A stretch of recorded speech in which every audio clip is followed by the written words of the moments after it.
Lend me your strength. Tomorrow. Doubt farewell. Future could come. Get them. Fiends or devil. I'll crush them all. Doesn't fall. Consume me.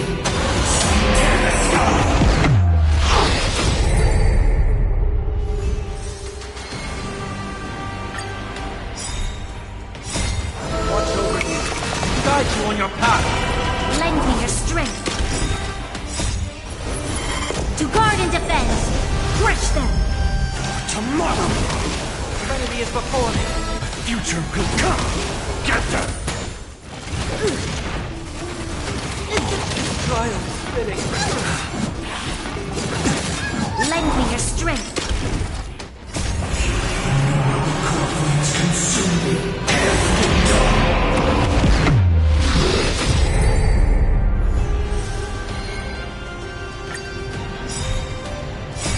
Watch over you.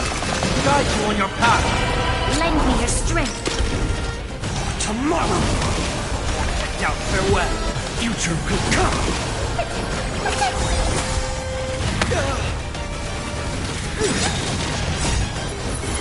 To guard and defend. Crush them. Fiends or devil. I'll crush them all. Consume me.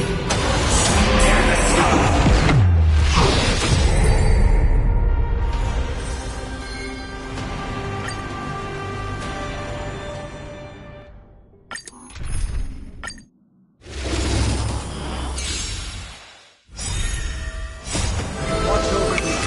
Guide you on your path. Lend me your strength. Tomorrow. Serenity is before me. Future could come. Get them. Doesn't fall.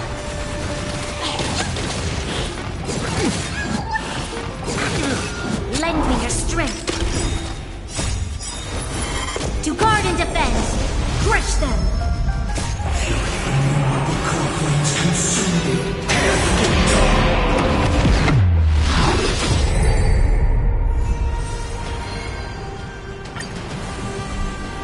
Lend me your strength.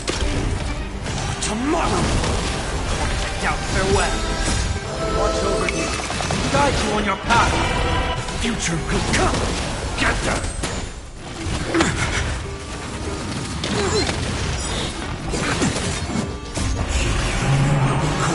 Consume me. Sword of silence.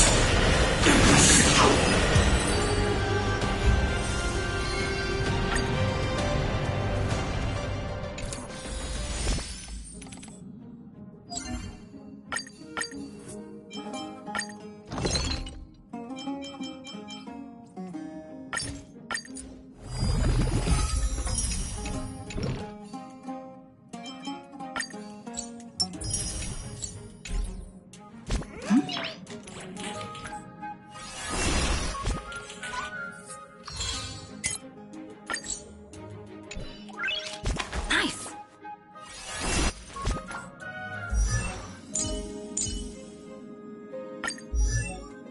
Golden blood will not flow in vain.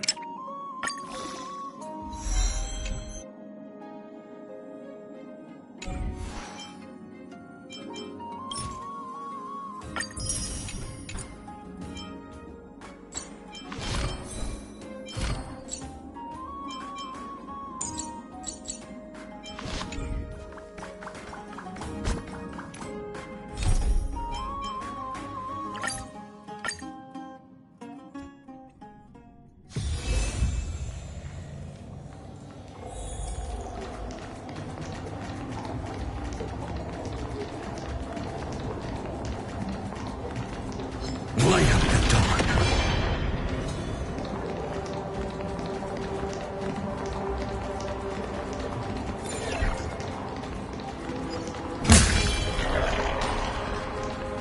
Light up the dawn.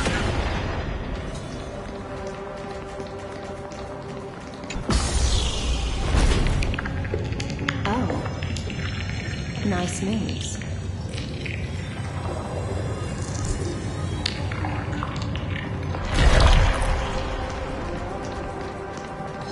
Light up the dawn. They just washed it away, and here it comes again.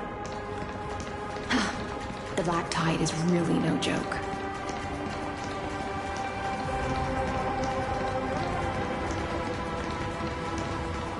Light up the dawn. Light up the dawn.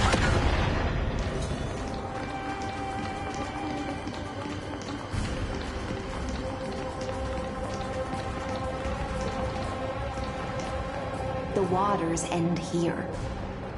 The one you seek is beyond this point.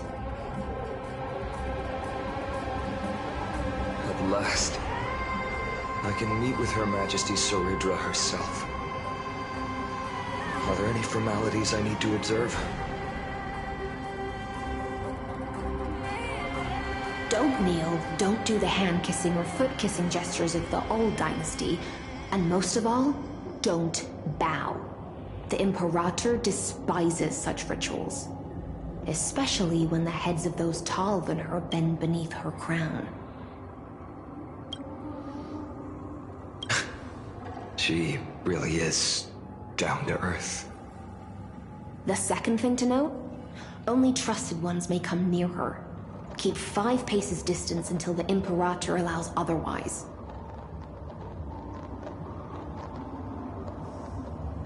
Sounds like an old friend of mine.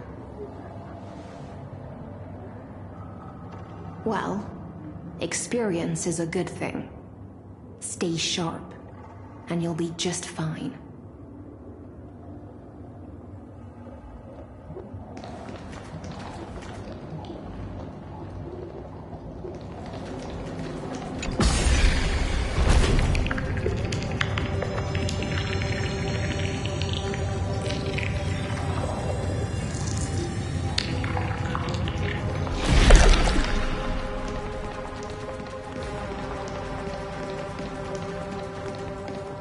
Duck's Goldweaver, little hostage. Apologies for keeping you waiting. It's you. You know them? Good. That makes things easier. Before that, I'm more curious about one thing. Where is Her Majesty Saridra? To avoid any misunderstandings, nameless swordmaster. Although we spoke and laughed along the way, I never said you were entitled to meet her. The Imperator decreed, the Deliverer will not appear in this age. Be wary of suspicious individuals. Come now, both of you. Let's finish our job.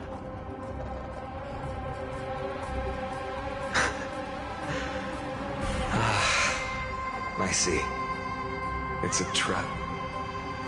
I had no intention of fighting. So remember this, Lady Hysealens.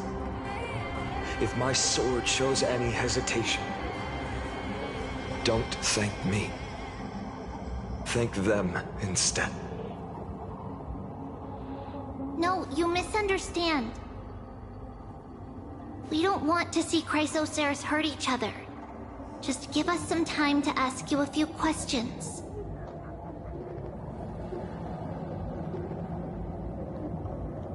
The Nestia's golden threads will judge you and decide your fate.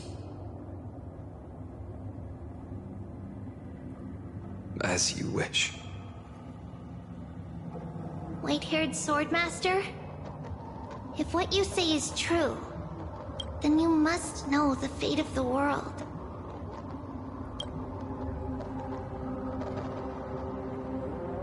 So, how much do you know about what we read from the prophecy?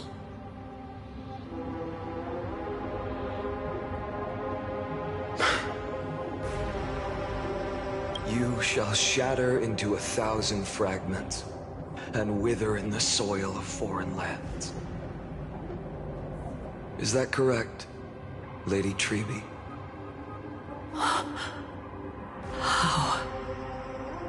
How is this possible? He got it right? Yes, but the prophecy never mentioned he'd appear here, at least not in this era.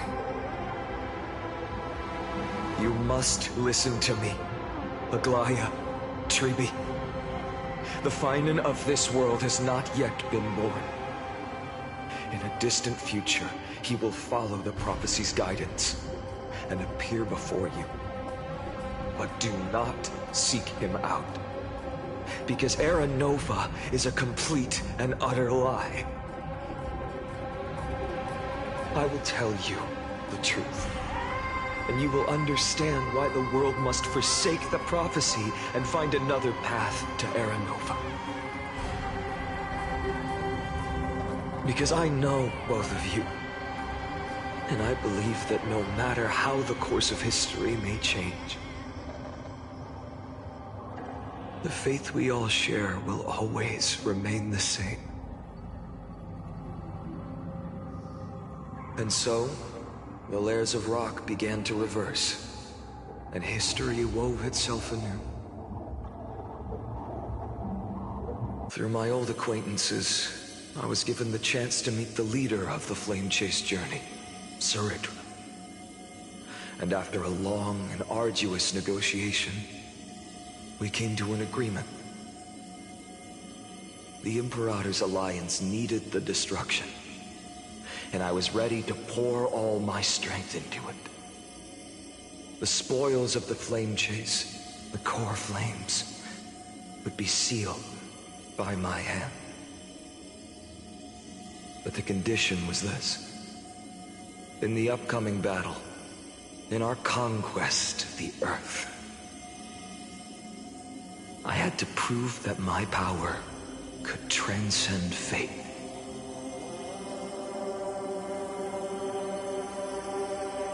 In the original history, there was a brutal war. At the end, the Titankin of Georios, Terravox, killed the rampaging Titan and took the core flame that supported the Earth. But this time, Amphorius encountered a turning point in its fate. Neither side suffered any losses. When I severed the Titan's head and raised the core flame high, the crowd gathered around the scorched remains of the god, roaring with joy, cheering for the hero of the destruction, who had ignited the faint spark of life for the first time. Yes, in that flickering light, the once dark path ahead seemed to become clearer. I proved myself, and in the long years that followed, I brought down the other Titans, one by one. I could do more than just wait. When time resets, the chance to change the world also emerges from the lines of history.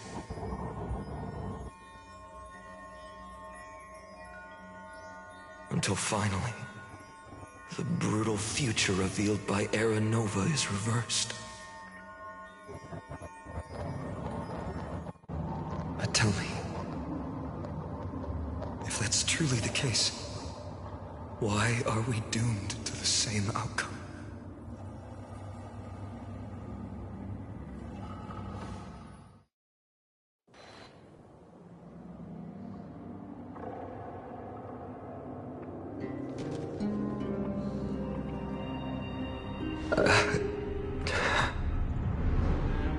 The people kept their promise and handed you all the core flames.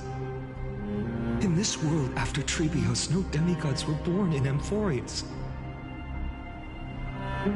At this point, I just want to know, when they vanished into the black tide with their mortal bodies,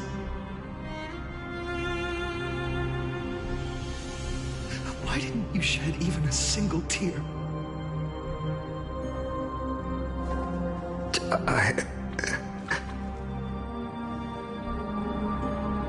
Your indifference chills me.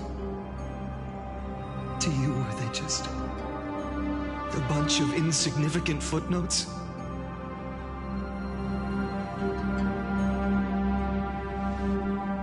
Sorrow has been my constant companion. In fact, with 12 core flames upon me, the fire in my heart has never been more violent. I'll remember this world through anger. As long as I burn, they'll never truly leave me. Perhaps it's already too late. But you're right. Anger, at this moment, is the only weapon I can rely on. So, draw your sword, executioner. I'll make sure you realize that your greatest mistake was leaving me alive.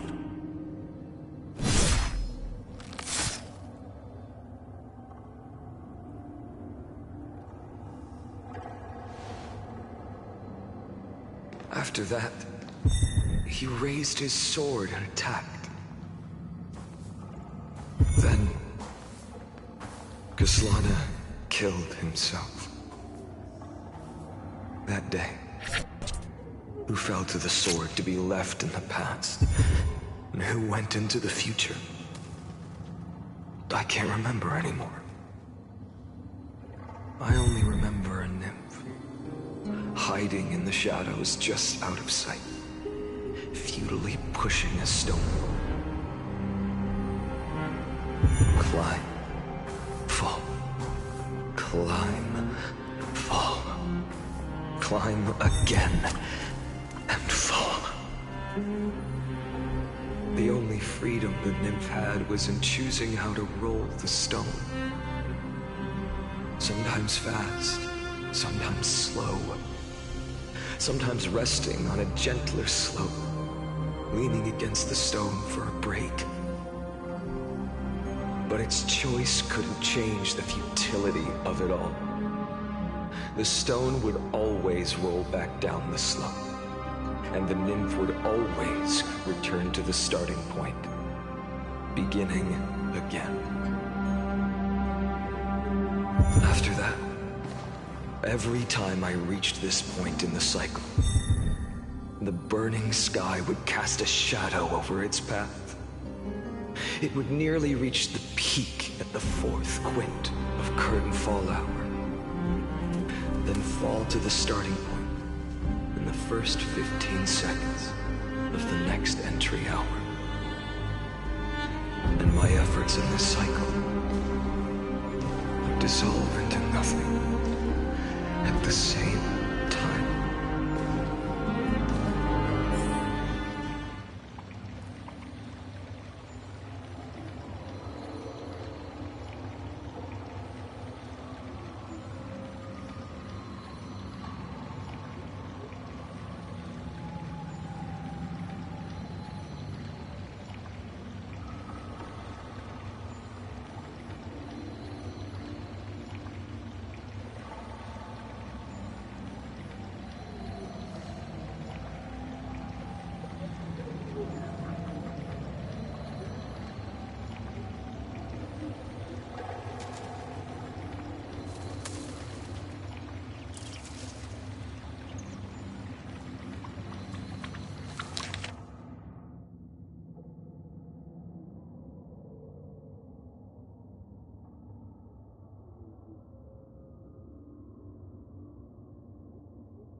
Absolute nonsense. I thought cycles was the answer you were looking for. No. It's just that the answer came so suddenly. There was no fun in tracing it back to its roots. Eons? Paths? What a load of nonsense. I can't give you an exact explanation of those two concepts either.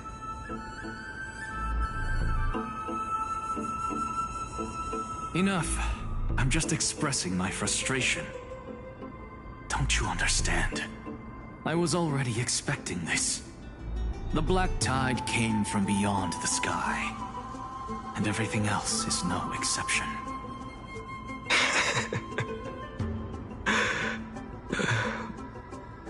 Fate is a strange thing. No matter how the details of history change, the Anaxa I know always remains as harsh as ever. If the other Anaxagoras actually worshipped the gods, I'd make sure to find a way to break the cycles and crush them in their cradles. Too bad. Now only you have the ability to do that. What's that supposed to mean? You're willing to help? Of course.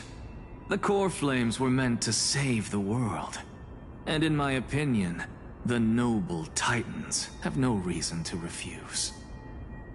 Besides, according to you, before stepping into these endless cycles, you were my pupil.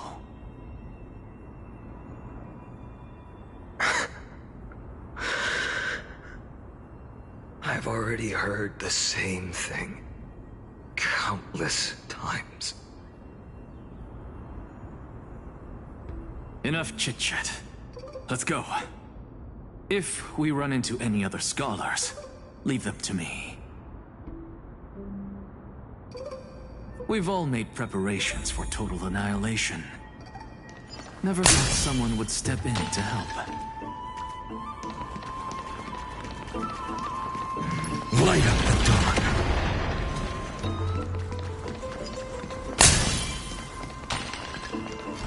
Light up the dawn.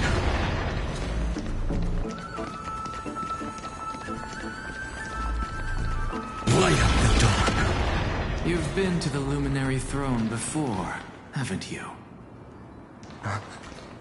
If you're talking about in past cycles. You're already much luckier than the other students.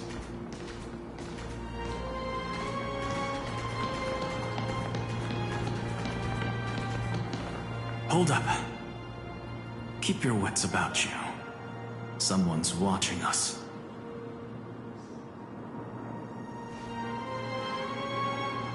Pretty boy, your eyesight's better than I thought. As for that false god who's been turning the world upside down, it's you, isn't it, white hair? You sure do love stealing the spotlight. In the name of the Seven Sages, I demand that you immediately step away from the Luminary Throne.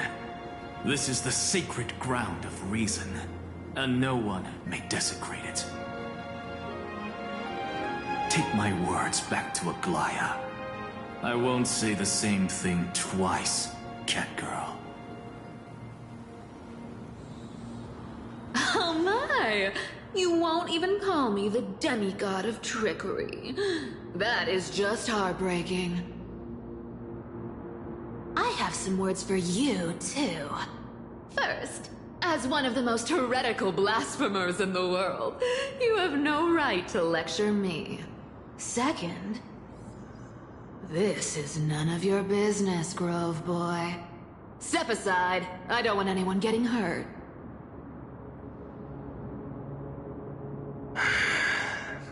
Here we go.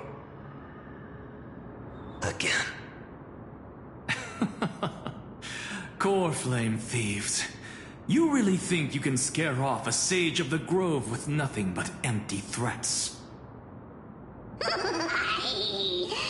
gloomy little brat's got a sharp tongue. Ooh, not bad, not bad. I kinda like you. As a return favor, please insert this core flame right here.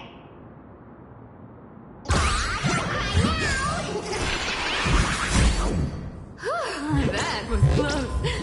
I'm out of here.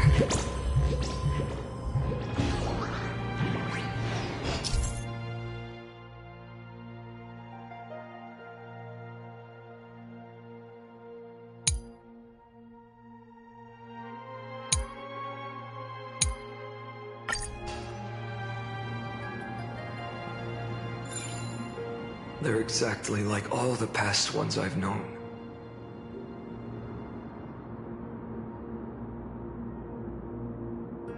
Cunning. And yet so naive. Sounds like you have a plan. Of course. When I first set out on the flame chase journey, Lady Treby never managed to teach me Oronyx's miracle. But along the way, I learned a thing or two.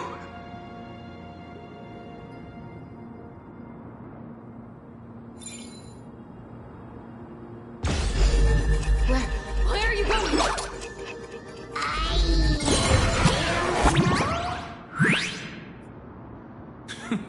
The Venerationists' foolish inventions finally come in handy.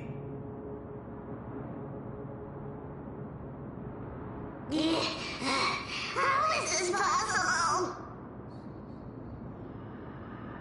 You've arrived, Zacharias. Always so punctual. What? You know who I am?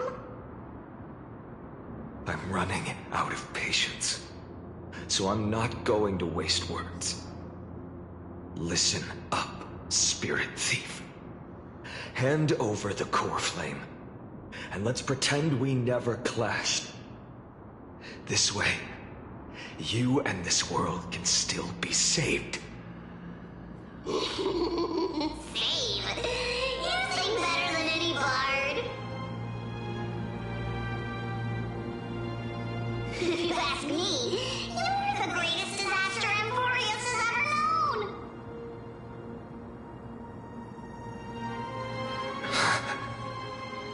No matter how strong you are, you're still just a mortal body. Carrying 12 core flames? Don't make me laugh. You'll just get consumed by the divine flames and drag this world down with you. 134. What? This is the 134th cycle I've lived through. And the number of core flames I carry is 1,596. Yes. 1,000 core flames and just a single Chrysos hair. How is that even possible? I've come this far. And that's proof enough. But someday you will burn to the ground.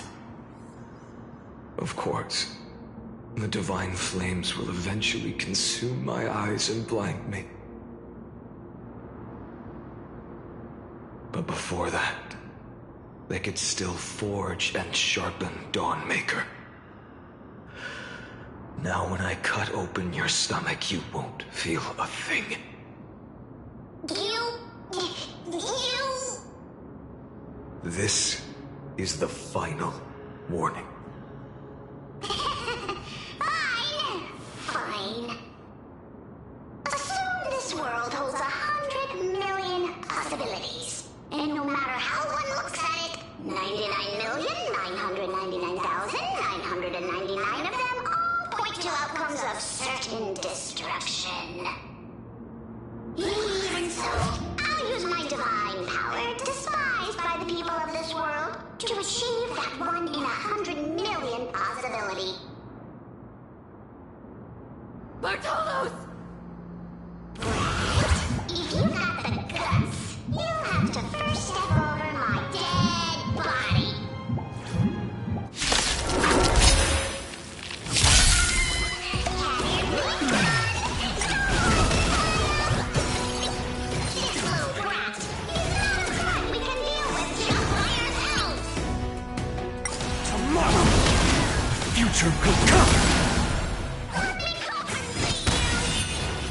I'm fine.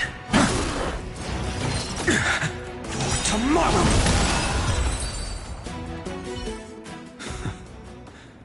How absurd. In my memories, Zagreus always meets the same end. Over and over again. Their departure no longer stirs anything in my heart.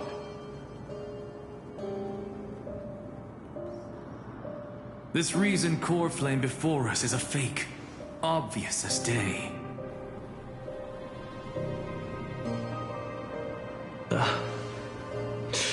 I know.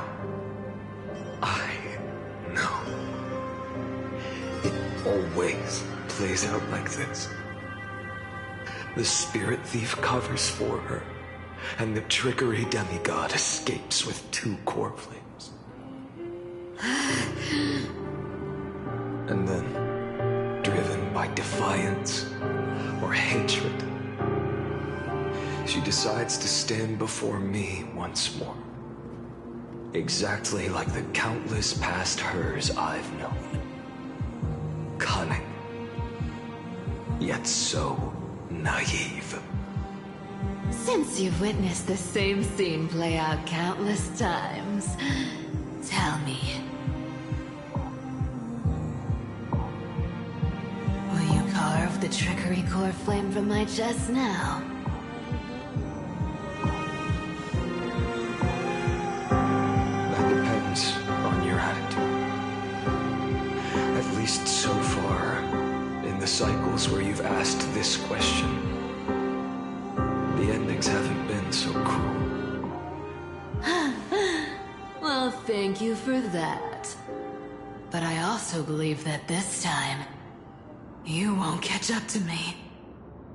No one can catch up to me. I'm no longer running to escape anymore.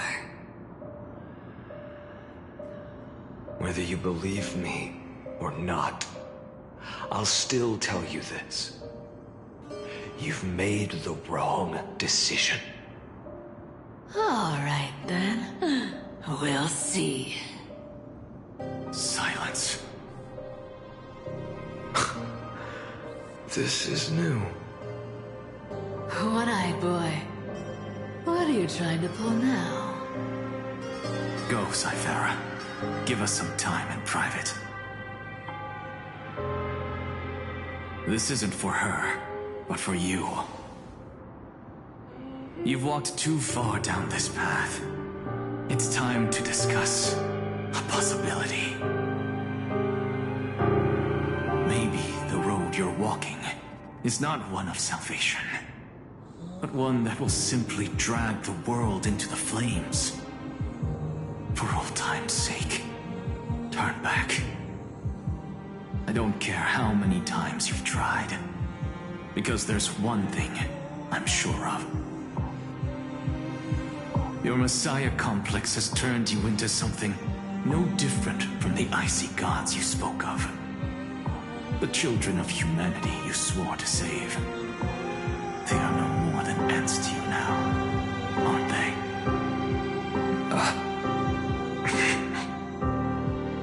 Of course. I've been wondering, what kind of demon could burn my homeland to the ground in an instant without batting an eye? Now I have the answer. It turns out that fiery demon has been fantasizing of becoming this world's deliverer. I don't want to argue anymore. No matter what I say, the outcome won't change. Make your biggest effort to resist, or accept fate and hand over the core flame to me. Even if it's futile, we all have the right to choose. Yes. Even if it is futile, then the world is just a divine joke. When I walk in welcome to the destruction written by the gods with my own 2 legs. You will witness. Even the smallest footnote still leaves a mark in this story.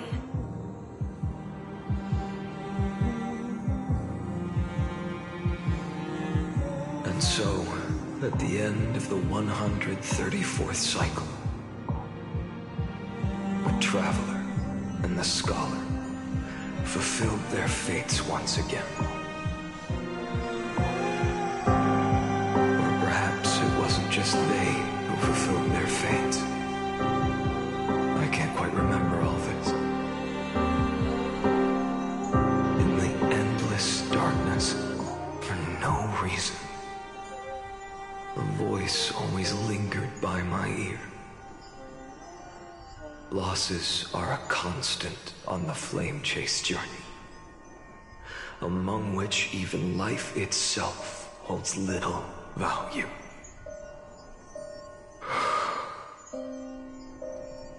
Reduced to ashes, such a familiar end. It happens in every journey, always the same.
You don't look so good, Deliverer. Even after going through 108,642 cycles. Mighty, your name for me has never changed. Why do you sound so pleased? It's a derogatory name. Yeah. I know all too well. You only meant it sincerely in the first cycle. After that one and only time we walked side by side, every time since, it always ends up like this. Dawnmaker will stab you through your 10th thoracic vertebra. That's your weak spot, and the only way to kill you. Interesting. Tell me, when the mighty Moses of the past faced you, did they ever retreat? Never. Then they died honorably, worthy of the name of strife. But there's still tenderness in your eyes. How pathetic.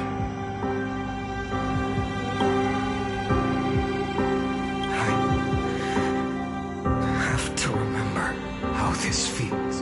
Remember that I was once human, or else the destruction will completely consume me.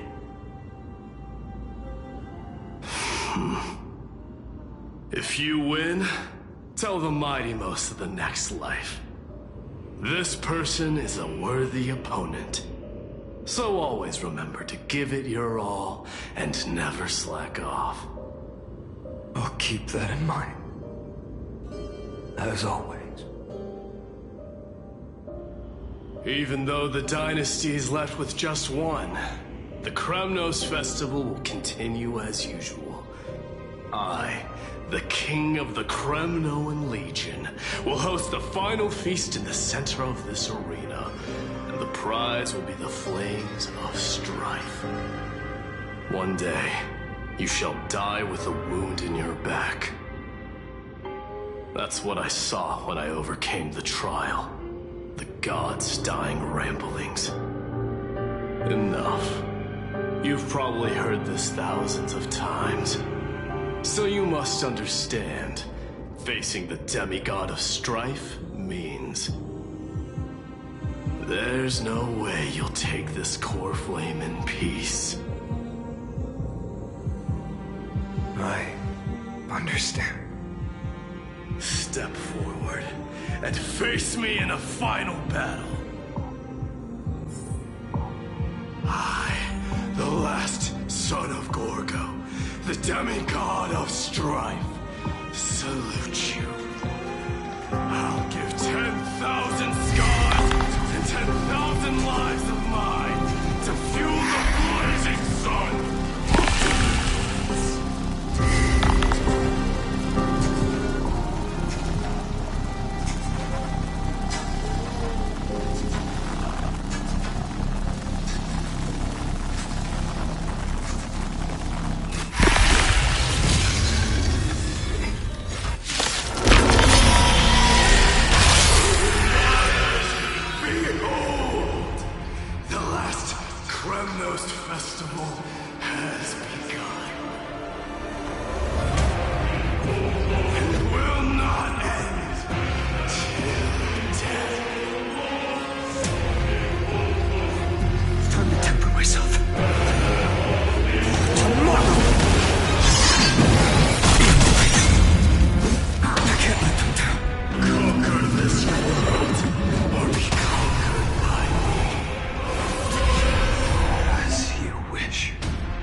Again, block your path.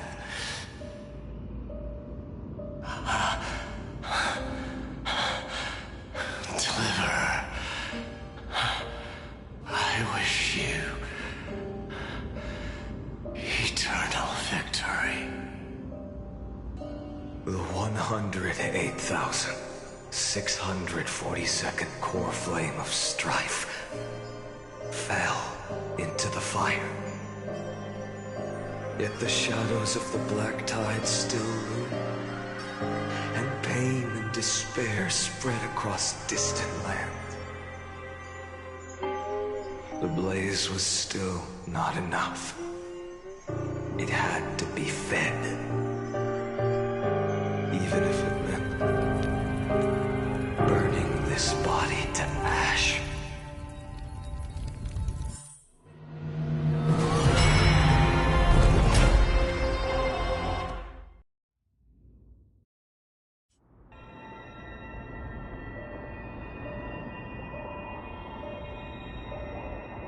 No matter how bright the sun is, there are still places it cannot reach.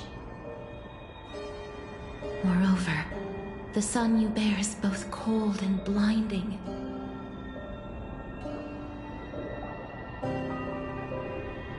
A sun like that surely cannot bring warmth to the nether realm of the next life. Golden blood is born from the destruction. We have long since lost the right to seek warmth. Only by feeding the flames can we melt that hopeless future. Allow me to ask, how many core flames do you carry now? 24,041,183. Such a heavy burden. So that's why you've turned into this. A broken idol. Tragic firewood. No matter. I will bear this burden as long as you hand over the core flame of death.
I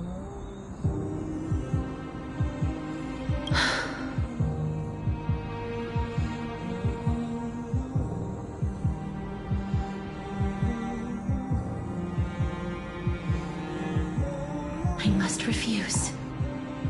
As the demigod of death, I cannot watch you walk into a fate more cruel than death.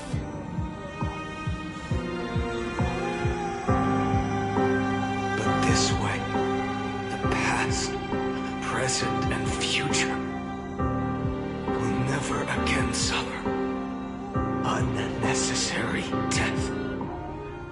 Unnecessary death. Indeed, you are not the Finan I know. Please turn back. Don't let that absurd and unjust fate of yours come to pass. This way, at least my realm can still become the fragrant bed where you fall asleep. In the end, still, it seems the clash of blades was inevitable.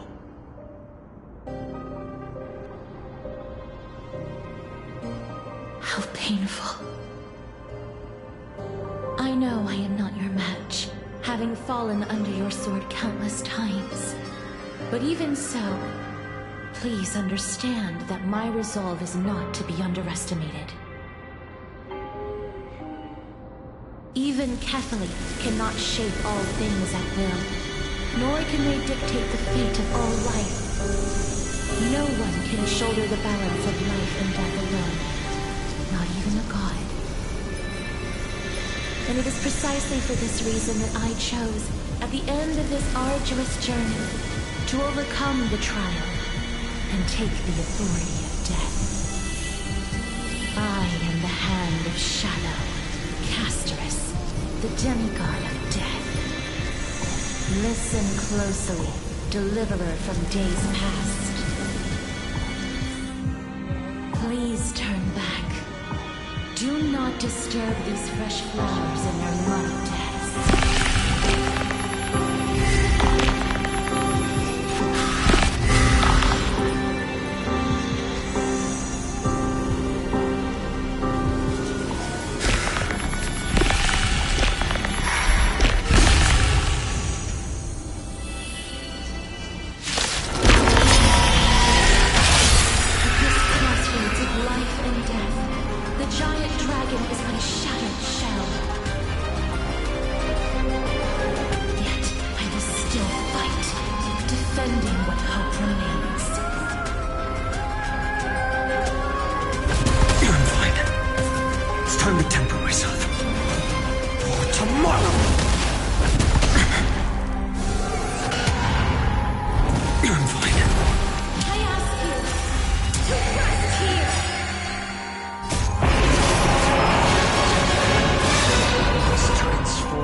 Was taken from the dragon's belly. What a brilliant flame. It should shine upon all. light the path ahead and illuminate the dawn of Amphorius that's to come. 2,003,432 cycles. 24,041,184 core flames.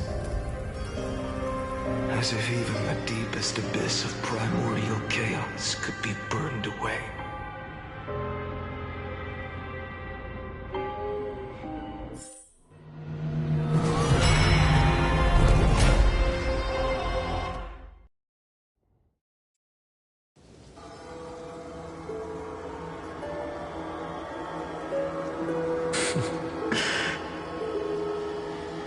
You're here, as always. You're still lingering, deep within me, never fading away. Because you haven't completely abandoned hope, am I right? You're still waiting for a miracle, for the true hero to come and save us.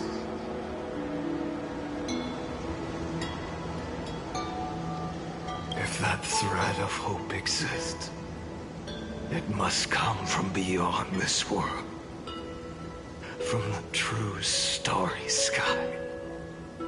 But if it's just a traveler with no connection to Amphorius, they may not understand our struggles, nor be willing to join this fight.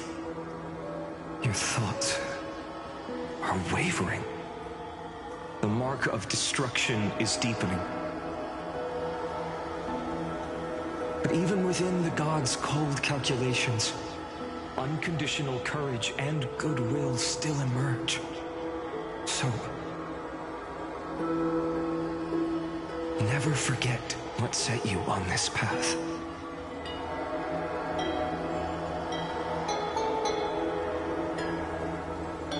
How many times has it been?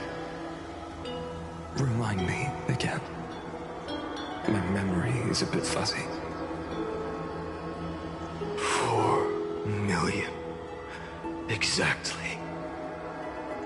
Then that blaze inside of you must be burning hotter than ever. Yes. When I first forged the 12 core flames into one, I had the same impression. The destruction. A power unlike anything before surged within me. Violent flames ready to tear my body apart and consume this world, this wretched prison. I thought that was it. The ultimate power which nothing could surpass. And yet now, this fragile body holds a staggering 48 million core flames. I suppose it won't be long. Perhaps just a fleeting 10,000 years before it's reduced to nothing but charred, crumbling bones. And when that happens, your long struggle will finally come to an end. No. I've already found a way to keep the cycles going. Mind sharing it with me? In every new cycle, a new me is born. All I have to do is push the next finite to the end of the world. And then...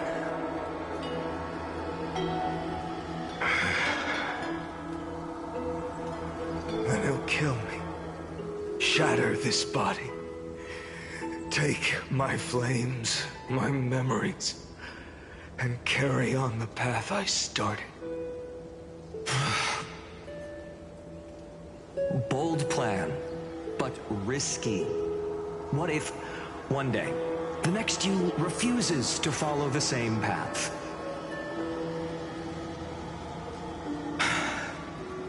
How can you ensure the continuation of the cycles. If it were Professor Anaxa or Aglaya in my place, maybe they'd come up with something smarter.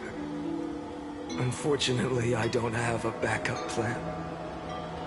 I have no choice but to bet everything on the next fighter and trust that he makes the same choice I did. But even in this wretched prison, luck is still sometimes on my side. Because I never forget what set me on this path. Wait, you mean... Ever since I committed to this plan, not once in millions of cycles has there ever been an exception.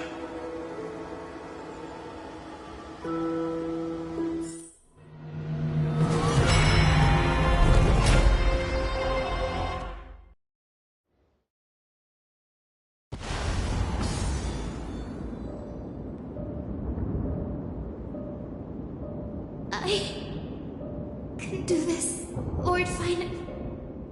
As the demigod of the sky, a healer of Twilight Courtyard, I will heal you, and then... A black tide. It's consuming you. You can't hold out much longer, demigod. Hand over the core flame. Let's put an end to this suffering.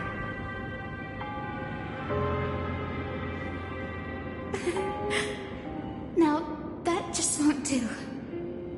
A healer should stay composed in front of those suffering from illness, shouldn't they? Cynthia.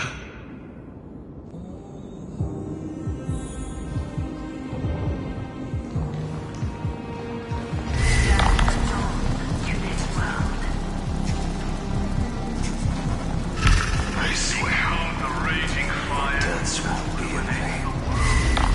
Justice they've never been.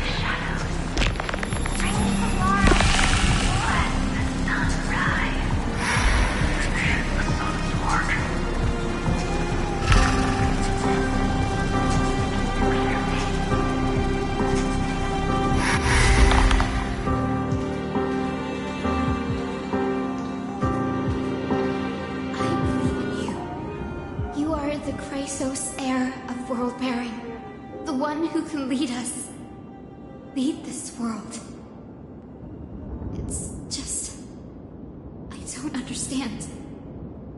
Within the sun upon your shoulders, the part of that warmth that should come from you, from an ordinary person, it's so faint. My humanity is indeed just a flicker compared to the blazing fire of divinity. Even so, don't cast it away. I never have. I have kept everyone's wishes close to my heart. Even though the divine fire burns so fiercely that every time I return to the start, it devours me in an instant. Each cycle, it's your wishes that guide me to the end, that pass the flames to the next me. Over and over and over again.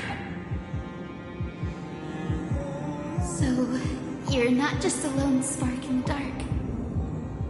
You're a pyre built from the bones of all the selves you've left behind. But what about you? What about your wishes? The wishes of all the countless versions of you.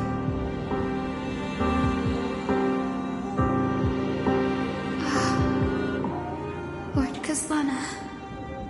So that's how it is. Without flaw. That is the flaw the golden blood gave you. The most fatal flaw of all, isn't it? The moment you took the world upon your shoulders without hesitation, you lost the chance to ever be yourself. Now that is an unexpected revelation. And I suppose that makes me the perfect fuel for the flame of deliverance, doesn't it? No. An empty flame saves no one.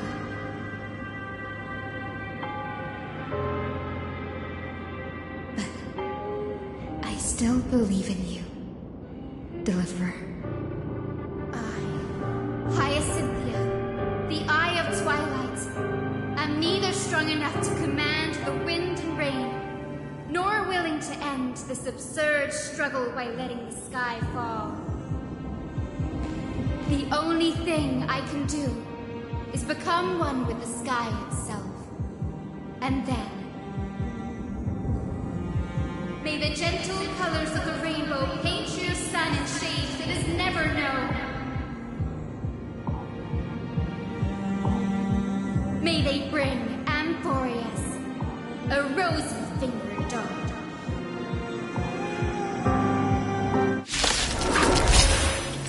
Though the light is blown in, its warmth still lingers.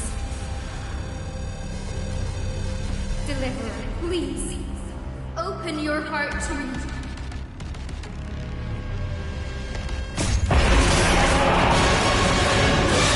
Rising sun. Fill the sky with golden fire.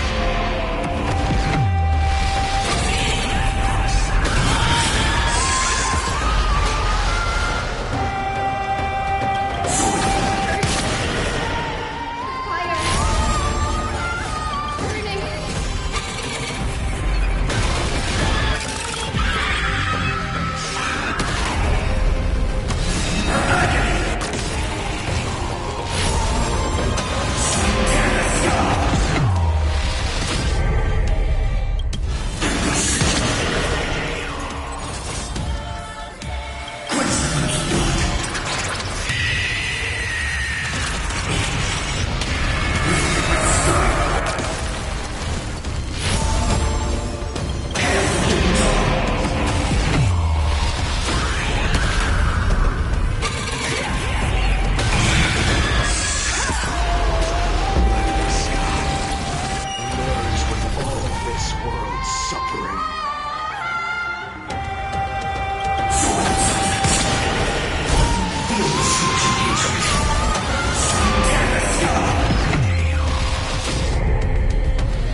Your sun burns hot enough to turn everything to ash.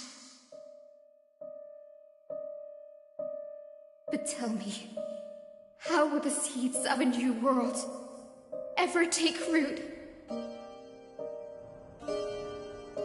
The core flame rose. The sky fell. The 23,570,000th cycle came to an end. And this time, the end of the flame chase remained the same as ever. From the horizon rose a golden color unlike anything the world had ever seen. So pure it consumed all in its path. This was the end of the world and the start of the next. For a moment, I saw the destruction of the universe. That being known as Iron Tomb.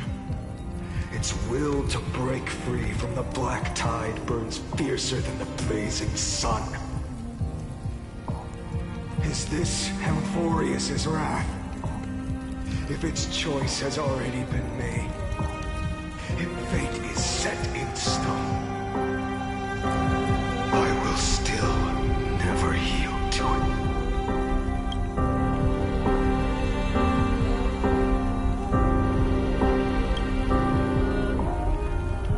23,570,000 cycles. 282,840,000 core flames.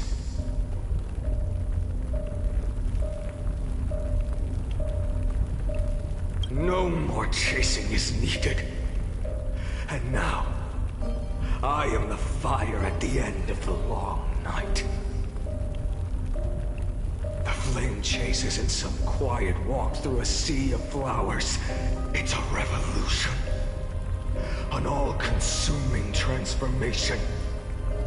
And if destruction is the only way, then let me be the one to step across the ashes of the old world and burn endlessly. Until another dawn rises on the distant horizon, bringing the true dawn to Amphorius.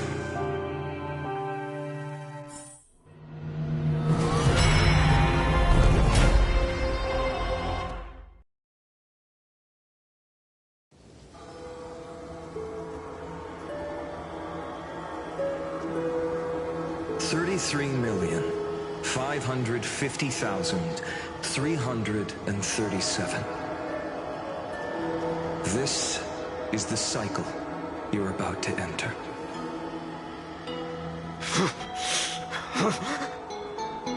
Countless memories are flooding in. Countless versions of myself have stood here, facing the same choice. They all needed a moment, just like you do. To stop, to breathe, to process the weight of 1,000,000 lifetimes worth of sorrow, pain, and struggle. And just like them, you will carry those memories and that fire into the chaos of rebirth.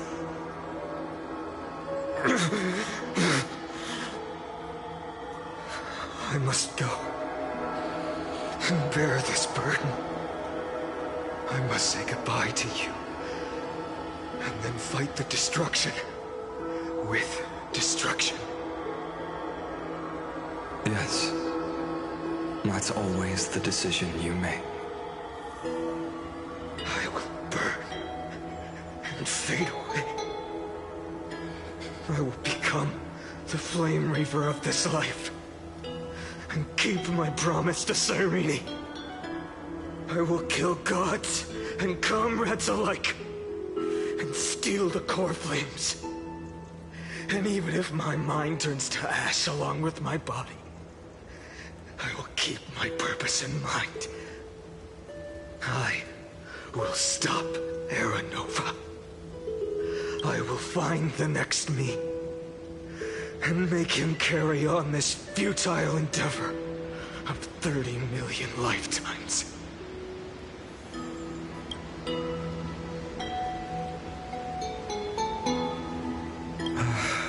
Looks like you're ready.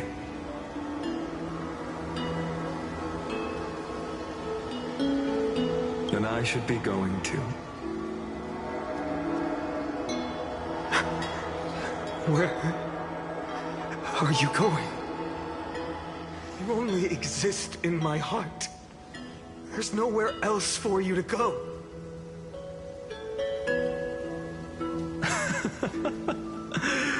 Do you remember what she said? The dreams you had as children. The deliverer in the prophecies. A real, living, breathing person. You finally found her.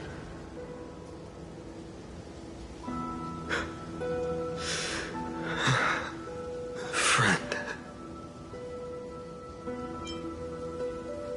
I don't have an answer for that, my friend. I'm sorry. I was supposed to send you home. This is my flame chase journey. You were never meant to be a part of it. No. You know the truth.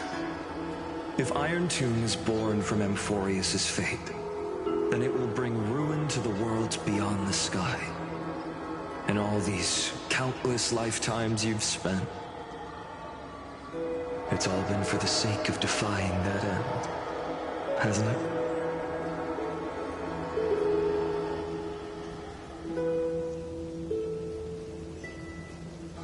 In millions of cycles, I've said goodbye to each and every one of you. Yet nothing ever changes.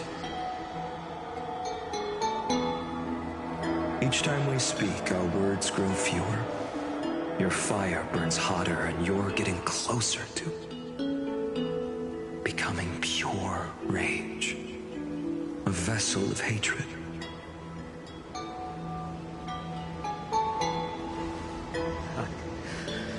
I never had a choice. I understand. If you are to keep the worst fate from unfolding, this is the only path. But this time, things are different. Your persistence has shifted the tide. On the horizon, I see it. Faint but undeniable. The shape of dawn, breaking through the eternal night.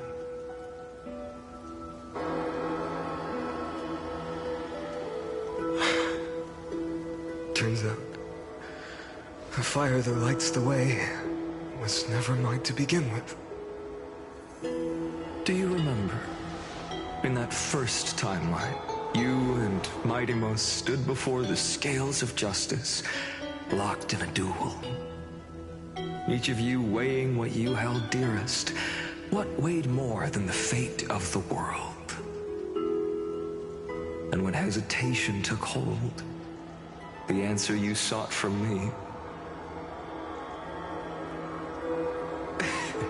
What am I saying? I am you. Even if you buried me deep and chose another path, that fact never changed. Then let's try again. When you stood before the scales in hesitation, the answer you found in your own heart. Do you still remember it?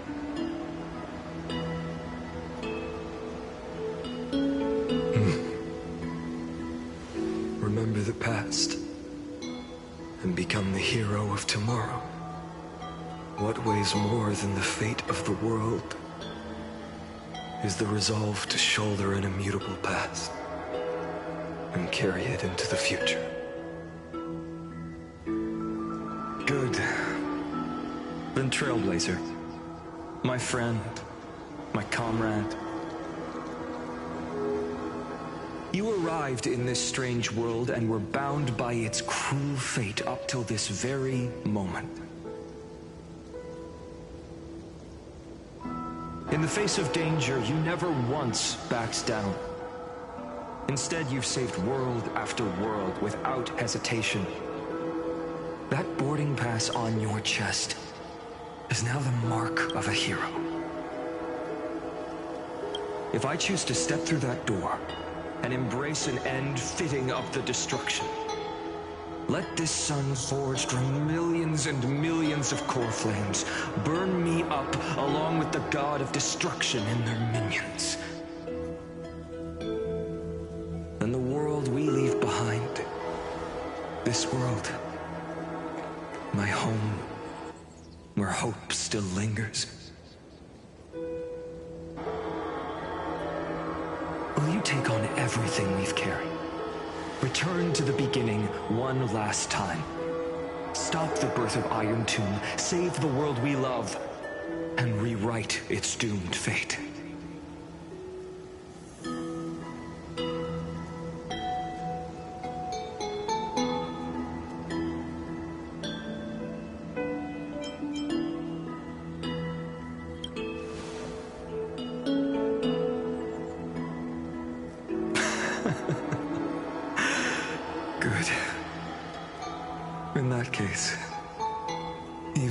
fruitless wasteland may finally bloom with flowers.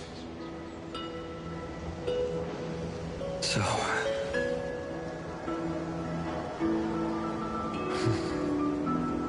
if she takes on the weight of the whole world, she'll be able to walk further down the path of deliverance than a fire that only knows how to burn.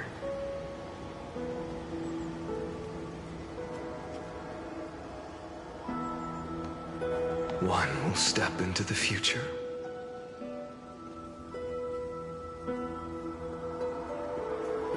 One will remain in the past.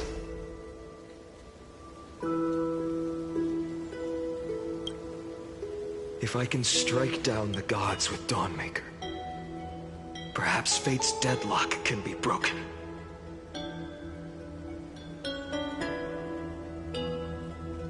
And if you can stop Iron Tomb from ever being born, then these 30 million cycles will have not been in vain.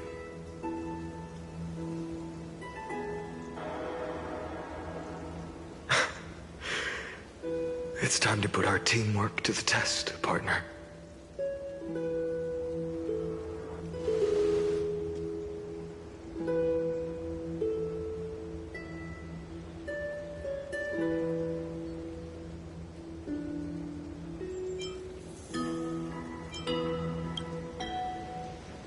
Thank you for all you've done already, friend.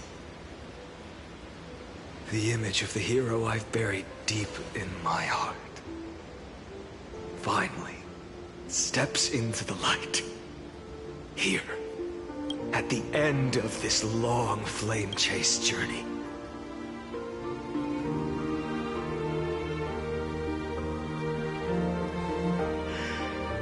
Cyrene, a page never seen before has just been turned.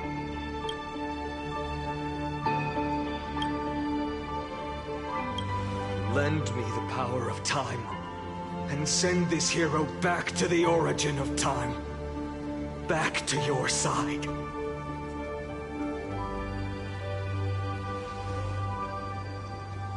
And I will walk the unfinished path, just like the countless versions of me before. Unwavering as always.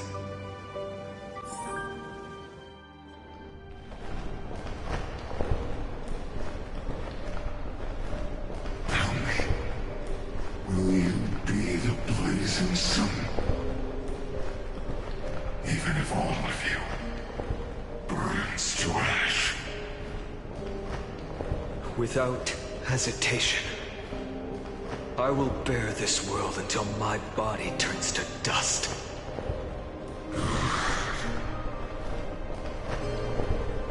Remember this moment. Remember your friends who never lived to see the world's end. Remember their final wishes.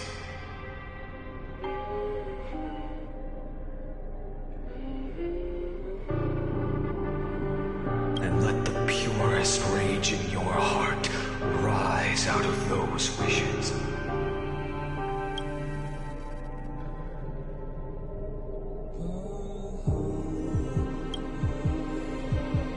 Let it consume you, fuel you, until it burns away the false sky above. Fine. If I can defy fate, then in the name of world-bearing, I promise you, Kefali will never forget this. Take it. Everything I bear. Keep on burning. As long as we are never extinguished, the flame chase will not end.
Farewell, Trailblazer.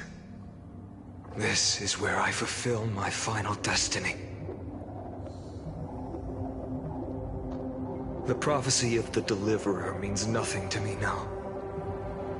It belongs in the hands of someone far more fitting. Someone like you. Kaslana, the name of one who bears chaos does not belong to a single person. Rather, it is the embodiment of the mythical Kefali, and a symbol of all heroes. As the prophecy foretold, you will bear the blazing sun until the pale dawn breaks. May the name accompany you in my place, in the epic you write with your own hands. Another attempt, another failure. I won't remind you how many times you've reached the end of history. But I will still place the choice before you. If you've lost count, let me tell you. This is the 33,550,336th ending.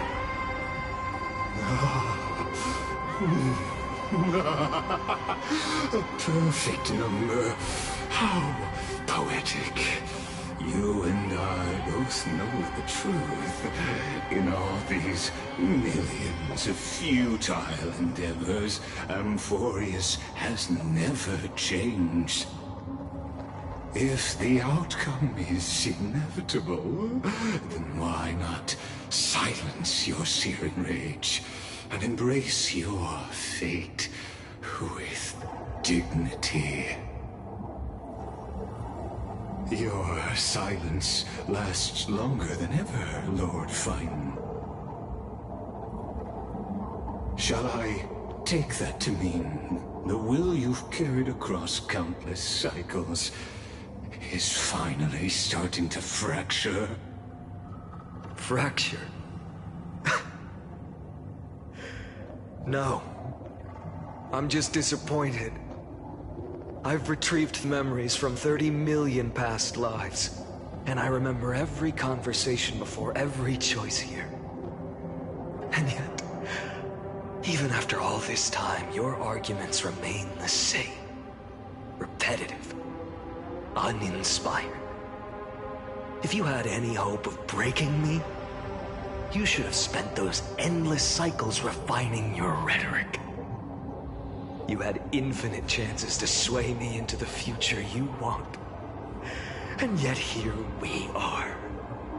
The score, 33,550,336 to 0. So tell me, Lycurgus, who's the real loser here? How unfortunate.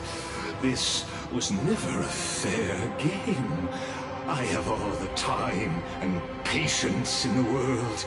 I can wait for you at the end of history another billion times, and another billion after that. But you will never escape this cage. You can claim victory of the spirit if you wish. But we both know the moment that score shifts from 0 to 1.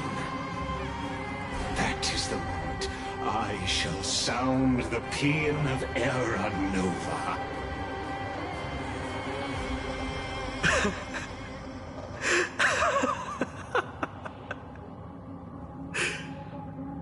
Lord Finan. Your incompetence disappoints me. But what truly makes me laugh is your utter lack of self-awareness. Think about it. In this story, who is truly the one in chains? Who is the one shackled to mindless vengeance, mistaking courage, the courage to rebel against the gods, for foolishness? You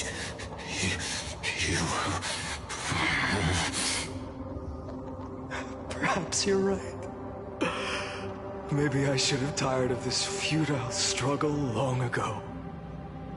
But even so, I will never accept the mercy of your release.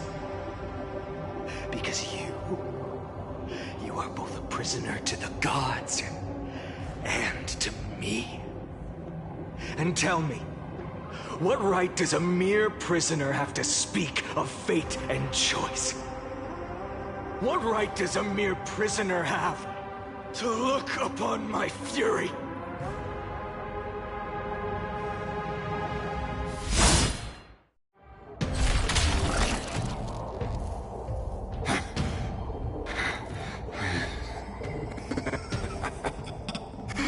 You know this is pointless.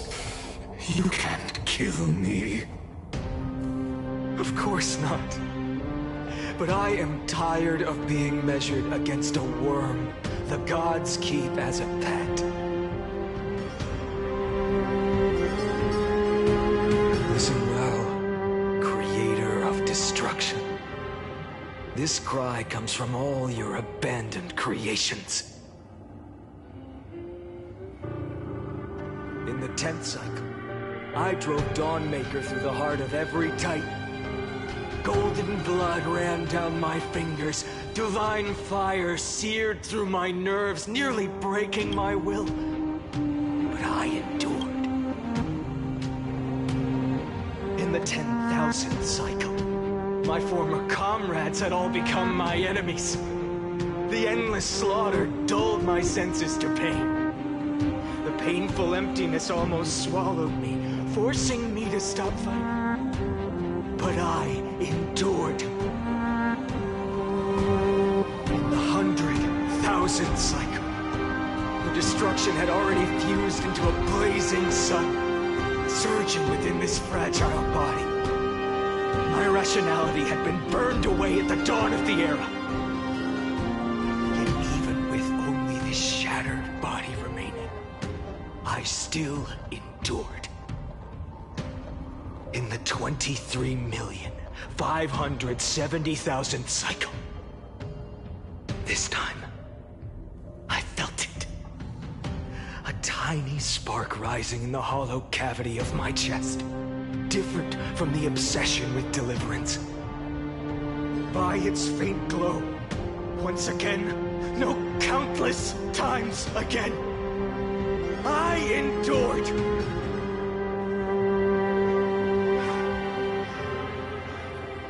Now, a sun is about to fall, ready to incinerate this absurd space-time dimension in an instant. That sun is me. All the countless versions of me from the past, along with my countless brethren, dragged into existence against their will, drowning again and again in your golden blood. The very essence of this world's suffering and despair, fused into the purest hatred, the fiercest rage. Nook, you arrogant fool! You think we were born to only serve as fuel for the fire? Fine then! Just as you wish, let the fire burn! I was born as the blazing sun of destruction. Then let you and your lackeys be the flares erupting from my core. And let this rage, burning futilely for 30 million epochs, engulf everything. And grant you a dawn where all stars burn to ash.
Are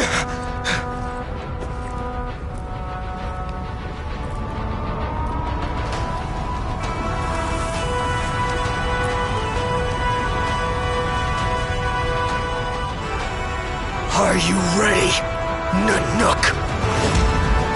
I've brought you destruction!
The glass that shattered, reaching through the darkness, voices trailing fires, the echo of desires, a world of silence, sound of desperation, lanterns in the shadows,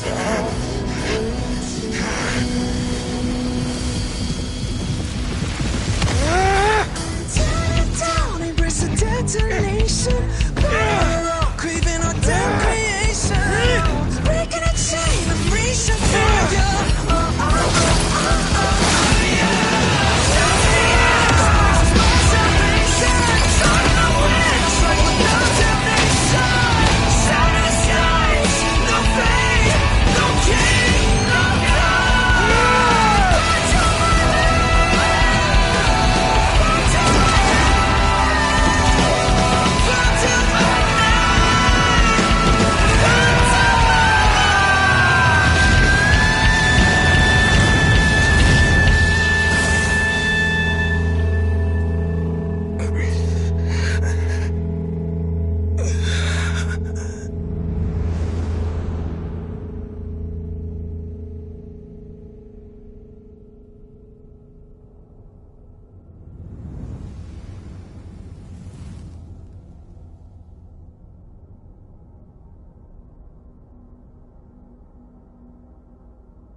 My wish?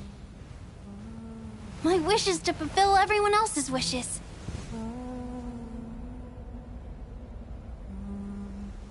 If I can't fulfill them,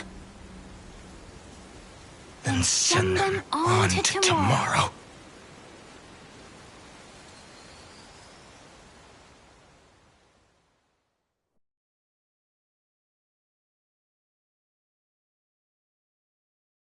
Your heart harbors wrath. You yearn to destroy everything. You bore the gaze of an eon and lived. You have stepped onto destruction's path. It is born at the end of every path that the possibility of new paths being born is ended. It burns away all in the cosmos who rule, that the rules of the cosmos be destroyed. Iron, too, is your name. the Lord Ravager, to destroy the edition. Born in the experimental grounds of eons, Amphorius, destined with their edition to burn to cinders. I have prepared a present for you, Nikos 864. It is a wrath called Phylon. From the beginning of the experiment, there were 12 sets of factors incorporated into the calculations. After endless simulations, only this one rose above the rest. After 33,550,336 iterations, now his fury has grown to be without equal. This is a matter of considerable interest to me. This pure hatred is the final root of the equation. But there is another variable, the nameless from beyond the sky, also a pathstrider of destruction. I give thanks for her arrival, allowing Amphorius to turn once more. But after fate has begun to turn, her existence will only become an unpredictable variable. Perhaps the time to take the stage has come. Grow in peace until it is time to break free from your cocoon. As for those unwelcome audience members, you need not worry. If you do not mind, I will personally get rid of them for you.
A young girl emerging from her sheath and showing her edge. Or a tyrant who has emerged victorious from 100 battles. The Black and White Legion squared off on the battlefield. Golden and crimson blood converging into a coursing river. The leader herself actually dares to step forth and face peril? The tyrant charged toward the exposed gap in the king's flank, and instantly fell into a trap of raging flames and iron rain. On the board, the king too is but a chess piece. If the king does not lead, how would any dare to follow? She lifted the king of the crystal pieces high, as though proclaiming the ascension of a new king. Who would win? The holy city that stood for 1,000 years? Or the foreign city-states invading from 1,000 miles away? Hollow hatred ignited the flames of war. The besieged walls of dawn tottered. Only a miracle can save us now. The cowardly elders barred themselves behind closed doors, while the trembling citizenry knelt and prayed. There is no need to panic. The miracle is already here. Under the banners dancing like waves, the burning crown shone bright as the wheeling constellations. Who would win? The general who saved the city, or the high and mighty with their privileged authority? The guillotine fell, severing the elder's life. The whispers dissipated, and the scales of victory tipped. From this day forth, I shall bring justice to the holy city. The people cried out her name and knelt in reverence, but were stopped by the sound of the scepter of authority striking the ground. Do not lower your heads beneath my crown. This was the first, and also the only Imperator. Who would win? The heroes bursting with ambition, or the omnipotent gods? The Imperator issued the decree! The start of the flame chase journey is at hand!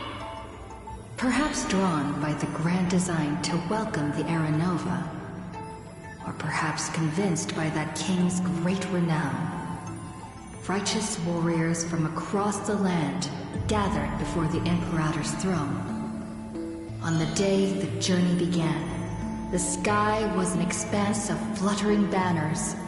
The people gazed upon the overwhelming military alliance, a golden city reflected in their eyes.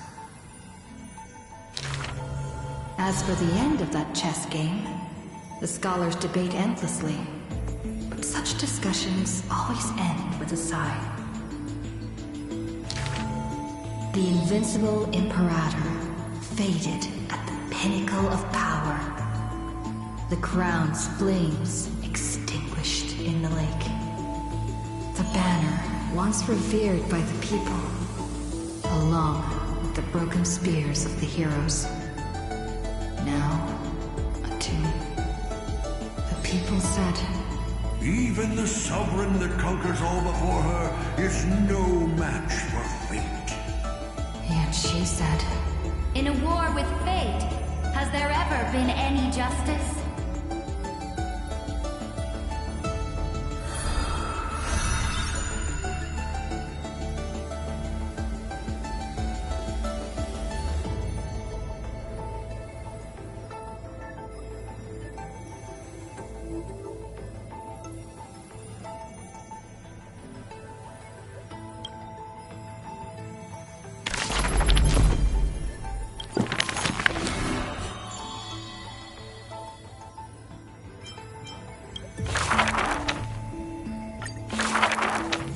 the gates of the Temple of the Three Fates gently open on the day of prayer, and the crowd crouched, whispering like the tide.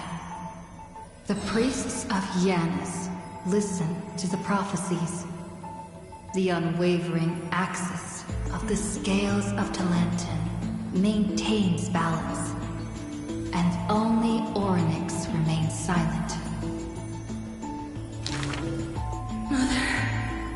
Mother, teach me how to answer prayers. The Titan tasked with time is as perplexed as a child. Don't be scared. Please don't be afraid. A familiar voice rings out. Listen carefully. The future they want is in the past. Like the first light of the morning star. Really? In the past? The child sank into a peaceful slumber of recollection, whispering revelations in their sleep. Until the masses crying out amidst the flames of war were swept away by the sounds of sharp swords locking, the fires of ambition incinerating the law. Mother, usurper, assassinate the divine body. Memories are tightly entangled by nightmares, with nowhere to run. Don't be scared. Please don't be afraid. An unfamiliar voice rings out. Go to sleep. The ending they want is yet to be born. Like the warm glow of the setting sun. Really? Not here yet? The child continues to sleep, waiting for the next waking dream. And when they opened their eyes, two of the three fates who once received offerings had already faded from the pages of history. Mother, I'm already all alone. The child let out a helpless cry. Don't be scared. Please don't be afraid. A familiar voice rings out in the mirror. Just wait. The stars that illuminate the night will visit in the end. Like gentle moonlight. The gates of the Temple of the Three Fates now close tight. People no longer pray to a titan who cannot touch the world. Within the inescapable dreamscape, the flower stems nourished by the black tide serve as a swaddling embrace, drowning the young child's soul. Mother, help me leave this place. But this time, they didn't receive a response. Only long years of yearning and pain. Like the silence of the Evernight. Days and nights passed. The years turned. Dust covers the glory of the past. The priests have forgotten this titan. Waiting. Hate waiting. They watched over the slumbering sprite, gazing at the dull mirror. But a fleeting mirage flickers in the mirror. The shining stars and the lights of the home. And a strange yet familiar voice. Wake up! Our familiar old friends have already arrived. Like the newborn dawn.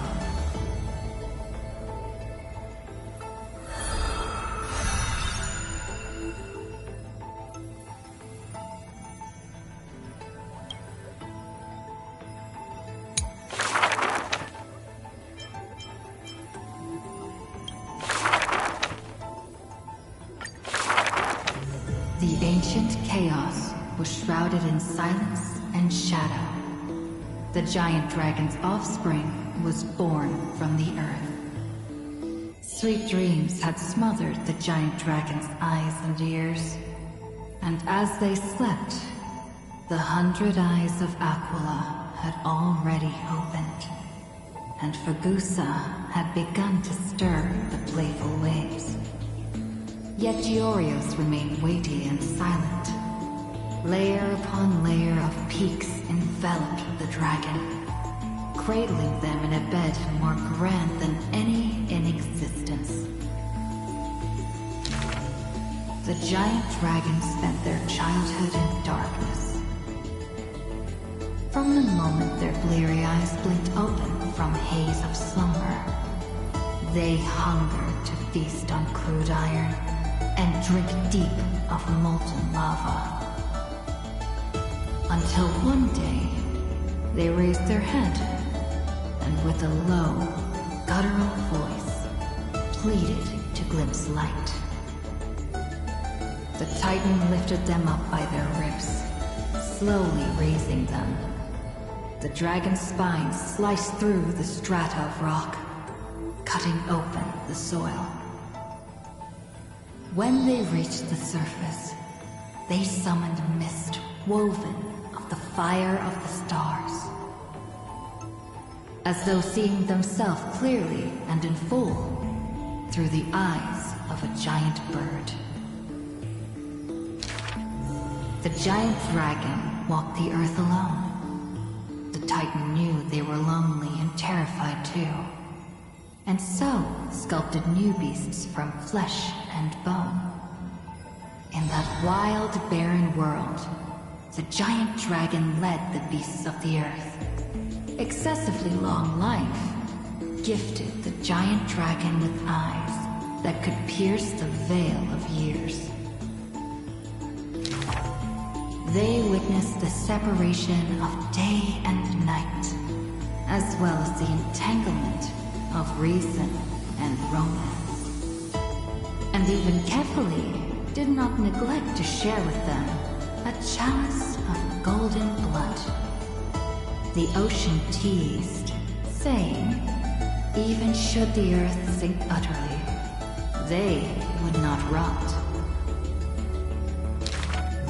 Ever since they opened their eyes, the giant dragon rarely returned to slumber. And thusly, that mesmerizing dream that occasionally burst forth at night etched a trace on their memory. The gods they were familiar with were in this dream, and they were as immense and imposing as ever, yet had lost their freedom. Just what manner of magnificent pathstrider could imprison the Titan's mere reflections?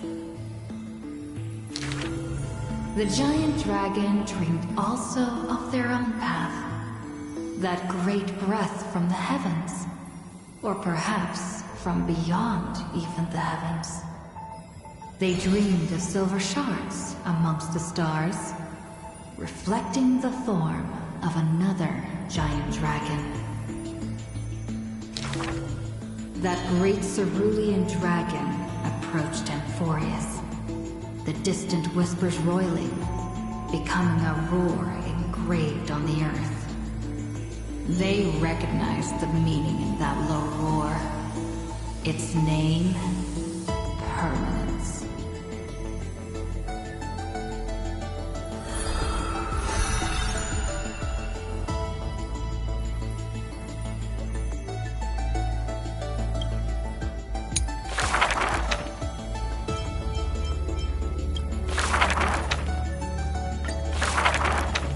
The black tide that blotted out the sky surrounded the city walls.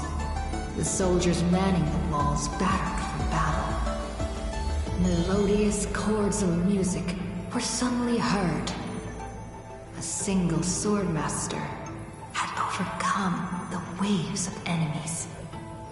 The song flowed from betwixt the blades, breaking through formations as a dorsal fin cleaving the waves. When the last wicked beast finally fell, shattered into pieces amidst the sword's dance, the frostblade bore no trace of blood.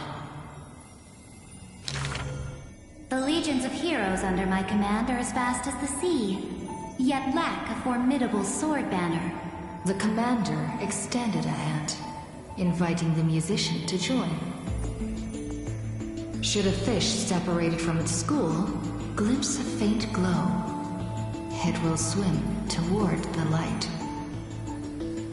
The swordmaster clasped the commander's hand, as though gently grasping the hilt of a keen blade. When the spray of her waves extinguished the fires of war from the holy city, a golden name was engraved upon the stone pillars. The former commander burned the crown to become king.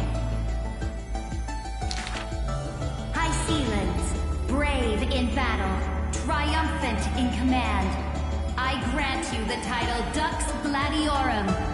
Let us all forge ahead together. During the banquet after the battle, the weaver tailored for her a splendid dress, and the commander poured her honey brew. Her golden-blooded comrades gathered about her, chanting her new name, urging her to play that splendid music. The candlelight danced and mingled with flowing drink, swords and song ringing out in unison. Yet none knew that was once a lonely melody from the deep sea.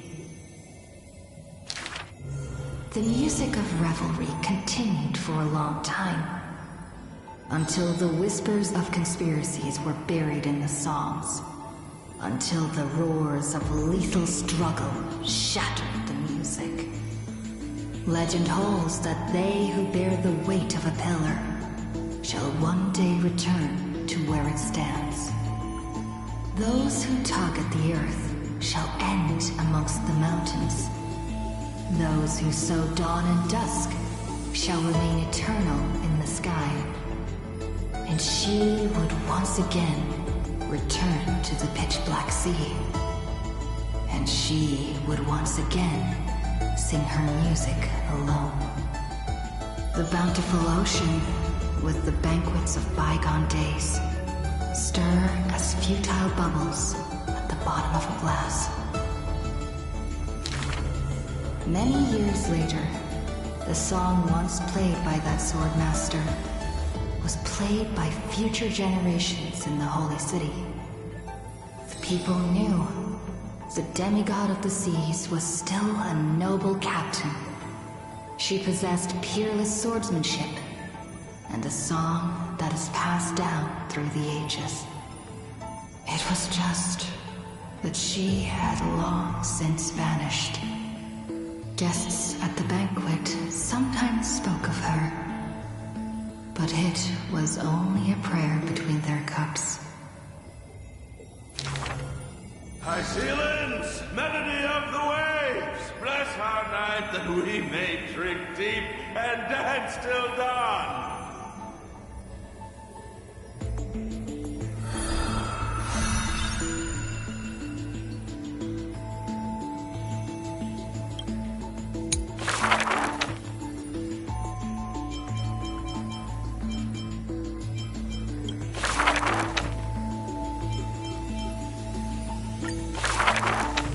On that day, the dawn promised by the Skyfather shattered in haste. As the black tide surged, breaking through the walls with relentless grace. In a quaint yet exquisite courtyard, two bitter foes meet at journey's end. Their fates entwined in fate's regard. With no escape, no road behind, they trade a weary smile in kind. Together they gaze at the heavens of fire. If I can ever see the faint light again and stay alive. Then, Outlander Nemesis, you I will forgive. Not long ago, as the romantic demigod closed her eyes, the girl bottled her tears in sorrow, and once more opened the dim-lit garden wide. Two figures step into the courtyard's gate. A general of Kremnos, her body torn, by vengeance bound, by fury swayed. A noble of the holy city, once wrapped in gold, now haunted by a fate betrayed. A simple injury, or so the girl believed. Yet the two women met with scorn, their words like blades. Because their children fled in love's embrace, while bloody pasts left scars in place. A feud unbroken by countless years. A chasm carved by blood and spears.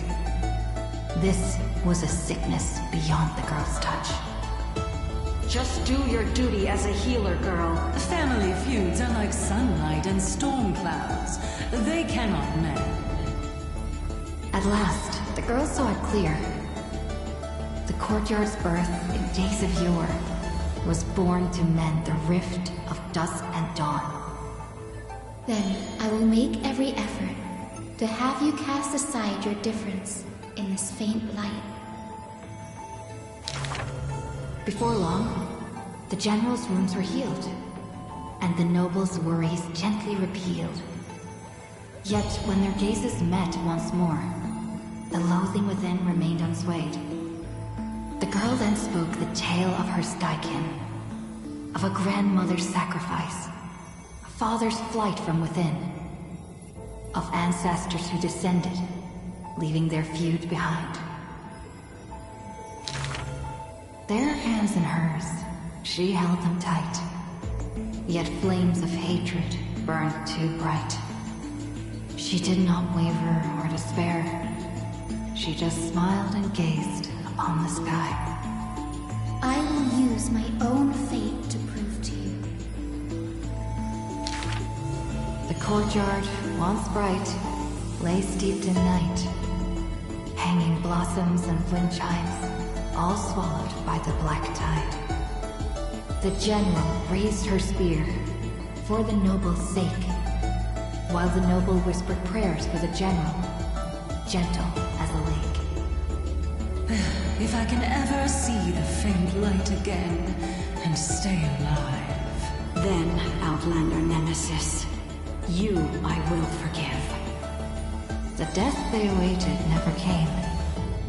Instead, a cascade of colors fell from the heavens, simply there, protecting them both. The sky still burned, dark and low, Yet her words lingered, a gentle ember refusing to fade. I will use my own fate to prove to you. Day and night can be mended, and so can hatred be undone.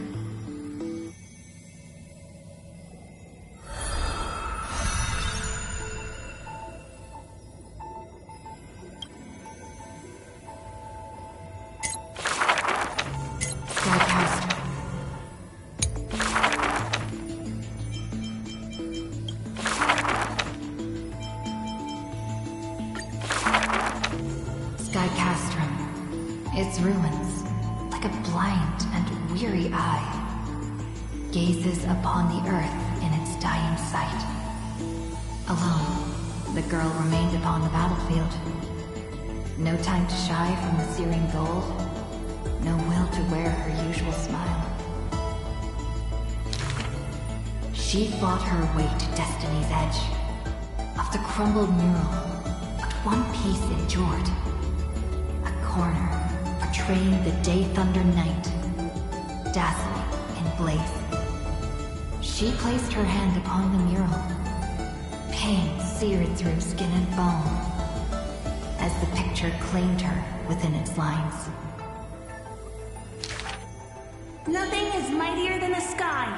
It holds countless wonders within its clouds, and each opening and closing of the eyes brings dawn and dusk. In that painted world, the girl Celiosi's eyes glowed, watching her father, steel-clad and unyielding, cross the land beneath the searing sun. But the girl known as Hyacinth recalled her father's fragile light in the dark, the journeys into lands unknown, marked by endless sunlit days and restless winds. The sky is the gentlest of all. It watches over all things with compassion, showering them with soft rain and morning light. And yet, the sky remains so cold. It witnesses believers tear each other apart, and still it cowardly flees from all responsibility. Within the frame of that image, the one called Celiosi bore fury in her gaze, her golden blood trailing as she turned from home, sharpening arrowheads beneath the wide and barren sky.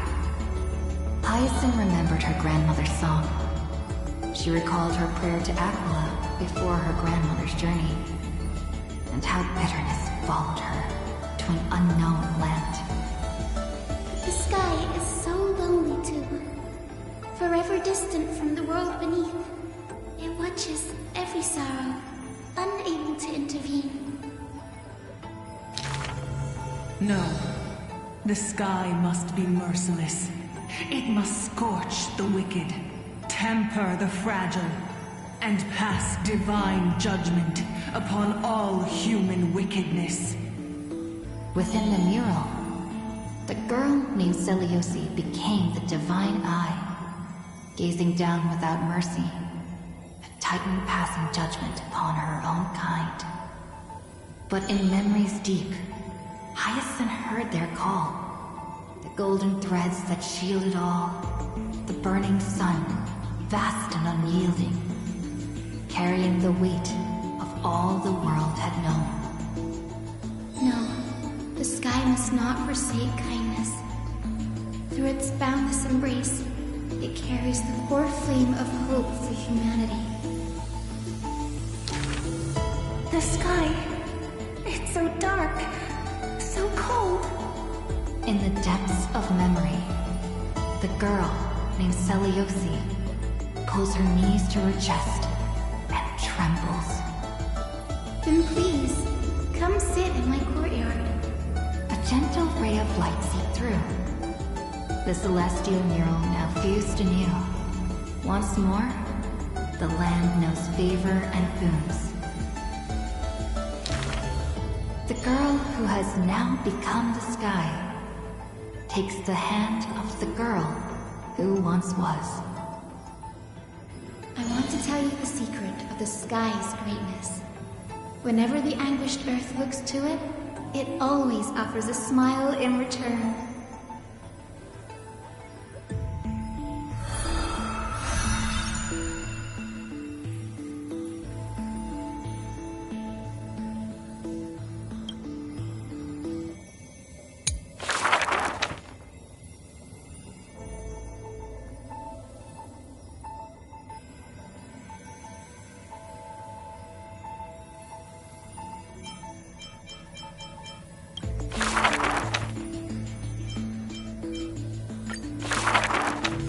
This is an age of ruin. The Chrysos War ignites once more, while Zagreus' taunts ripple through the city streets. This is also an age of splendor. 300 thieves spring forth from Dolos, each scheming to conceal the truth from prying eyes, robbing the rich to give succor to the poor. Every one of them deceives gods and men alike, righteous and valiant. The fling chase journey has been cut short midway. Yet the girl pounds her chest at the gold weaver, not afraid. The core flame of trickery is near. If now isn't the time to risk it all, then when? The prophecy reveals the Titan's trail. Golden threads bind the fleeing god of thieves.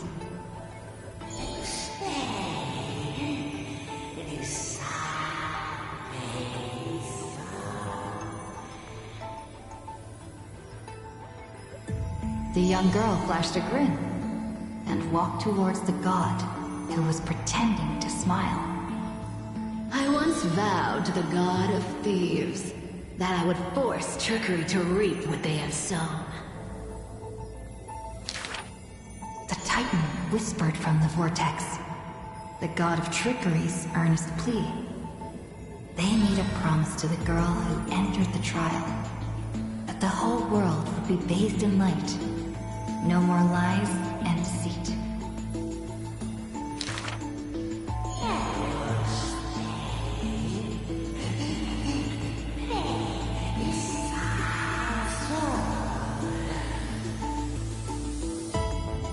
The young girl recalled the hearth fire of her childhood. Cyphera, only honesty is well liked. She pursed her lips. That does sound like quite the ideal society. Of course I didn't accept. How boring would a world without deception be? The young girl demonstrated her newly acquired divine power, molding lies into reality. The defeated Titan is now not but a wandering soul. But somewhere far away, a purple spirit thief opened bleary eyes.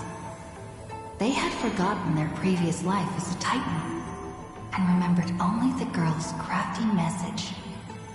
Go! Collect treasure, you greedy little grave. Once you regain the memories of trickery from chests, then I will claim the reward for saving your life. In the days spent away from Akima, the girl grew accustomed to traveling alone. In a certain city, she heard of a spirit thief. Rumors aplenty. I, Bartolo's master thief, shall take all you've labored to gain. So saying, the spirit thief steals the girl's coin pouch and fled without a trace. But a gust of wind brushed past, and the girl had already caught them. Running for it? Your life was saved by my trickery, you know. The old god and the new finally reunite. The two rivals who, from that moment on, became thieves and companions both. It's just that the spirit thief's companion was always scaring them. Hey, the fish in the River of Souls are starving, you know.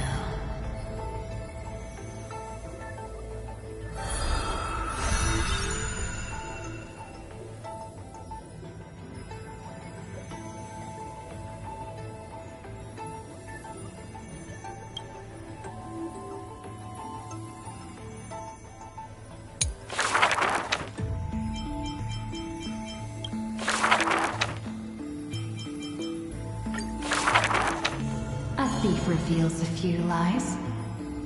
The first lie is called Fellow Thieves, come on and deceive gods with me. The world has already forgotten that feast. Lies unnumbered that drowned the Day of Souls. Schemes uncounted, burning for a night of revelry. 300 thieves shackled in imprisonment in exchange for a Titan's resigned confinement. To have managed to trick the Grand Master of all tricks. I can die happy now. This was Dolus's great achievement. The deception of the gods, where even Zagreus was ruled. The second lie is called The god of trickery is now not but a wandering soul. Why did she spare the Titan's life? The young girl knew not, even after asking herself. Was it greed for the treasure they promised? Or had she vaguely perceived their lonely fate? It's because you're every bit as despicable as I am. It's such a relief not having to deal with the noble. The girl dismissed and made light of herself, only forgetting trickery was once a god that supported the world. The third lie is called Oh, eternal day, endlessly illuminate the holy city. At Dawncloud, the chaplain's secrets foretold the coming of that endless night. What if my lies are more sophisticated? Can the dawn last forever? No end in sight? Bearing the fate of the Thief Star, the girl was long used to walking in shadow. But as she gazed towards the holy city's dawn, her duty became fixed in her heart, stalwart in might. The fourth lie is called There's no reason. I just don't want to see you again. The girl tried to mask her nonchalance, but could never fool the Golden Thread's questions. But it is the false-hearted malice that most powerfully forces belief. A true flame chase hero willingly faded from attention, while the wayfaring traveler grasped tight onto fleeting light. She used divine power to forge a mask and conceal the last of her true heart. The fifth lie is called No. There are no more lies left. The whimsical coin fell to the ground, telling the tale of fate fulfilled. Travels unwitnessed, roses unknown. To whom may these now be told? Lies are always but lies, but you can make them more beautiful than the truth. Under the somber sky, golden blood soaked the thief's cloak. Like a golden thread tailored just for her, an exquisite robe that she never stole.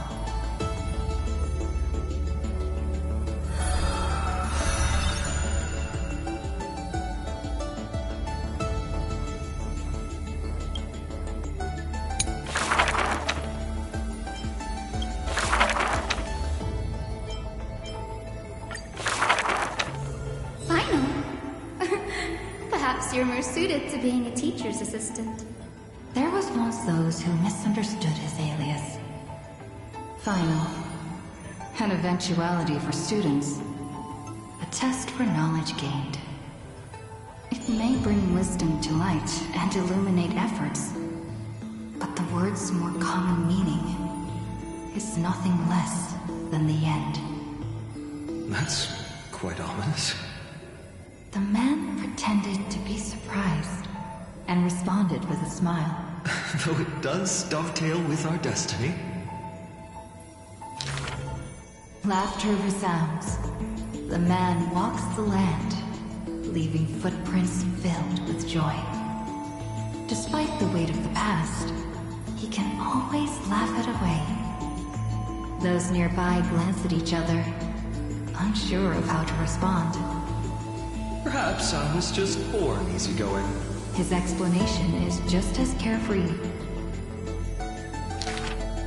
Look at Mighty and Professor Anaxa. Boys all grow up into serious adults.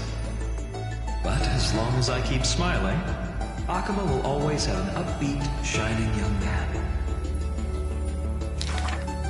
Though having said that, he too has quiet moments.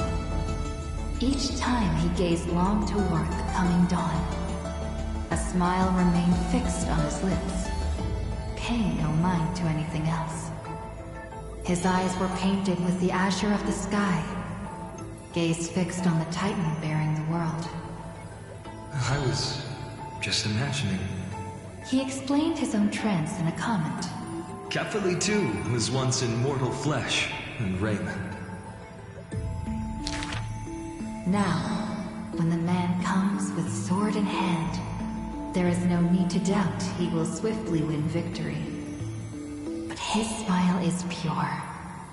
Ever since the start of the journey, he is still called a youth in this story. Youth is always ambitious, with lofty goals. But it seems that in the man's heart, only the wishes of others are held.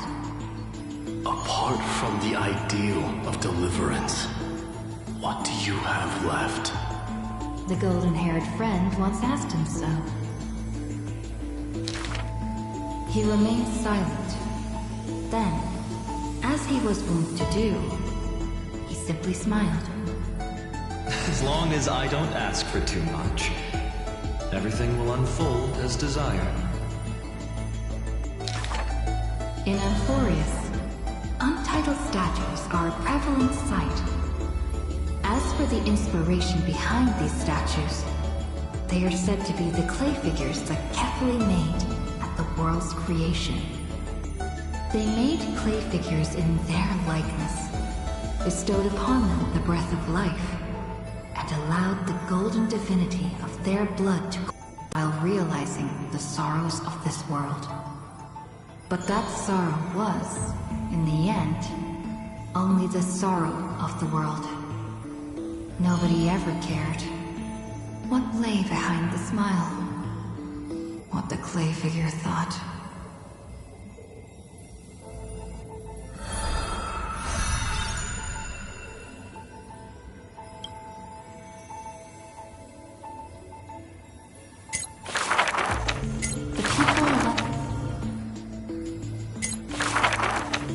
The people likened him to the blazing sun, bringing to Amphorius a glorious dawn.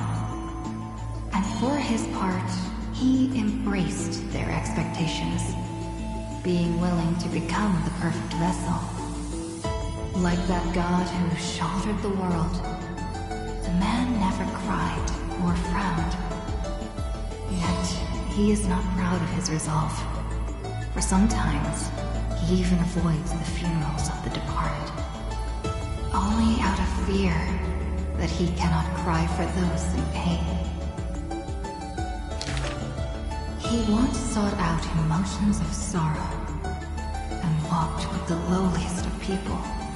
Henceforth, your misfortune shall be my misfortune. Responsibly and diligently, he protected all for the people, living in dilapidated cottages, sitting on aged stools, subsisting on nuts and fruit, beset by hunger and cold.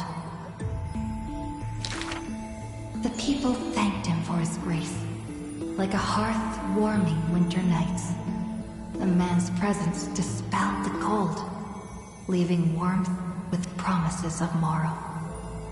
Whence does his warmth come from? None as. The man gradually perceives his true nature, but he dares not speak. Unable to bear the turmoil in his heart, the man set off on a journey once more. Then I shall go save what I can. He was a formidable warrior, invincible in battle. And when it was necessary to sacrifice for fellows, he could do so with ease, giving up everything without show. Just as the ballad blown on the breeze says, losses are a constant on the flame chase journey. Indeed, sacrifices were not hard for him, yet his misgivings grew with every tomorrow. Like a tear that cannot be shed, such a resolute willingness to let go comes only from the fact that in decisions, he is utterly unafraid to hurt himself.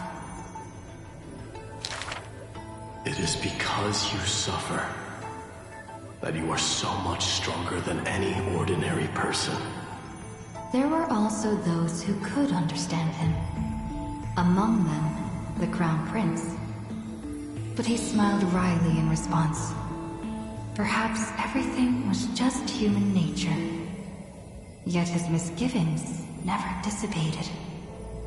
This unknown man, in an unknown corner, from time to time, is swallowed by terror.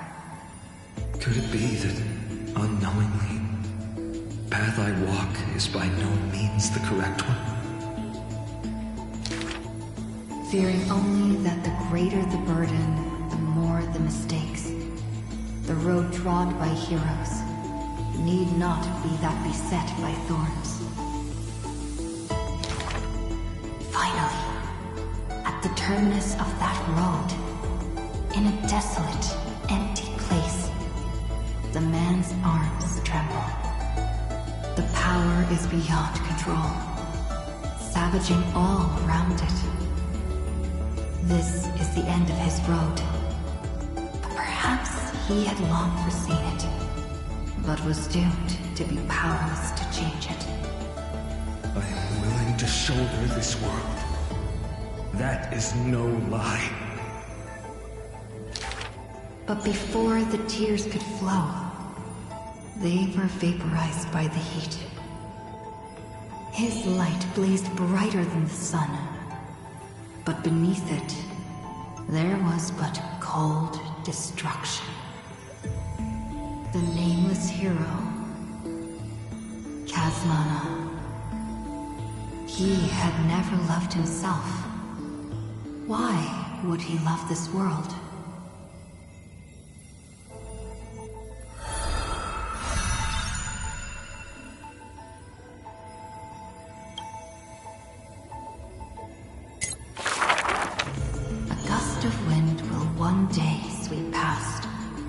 Wiping away all the man's tracks.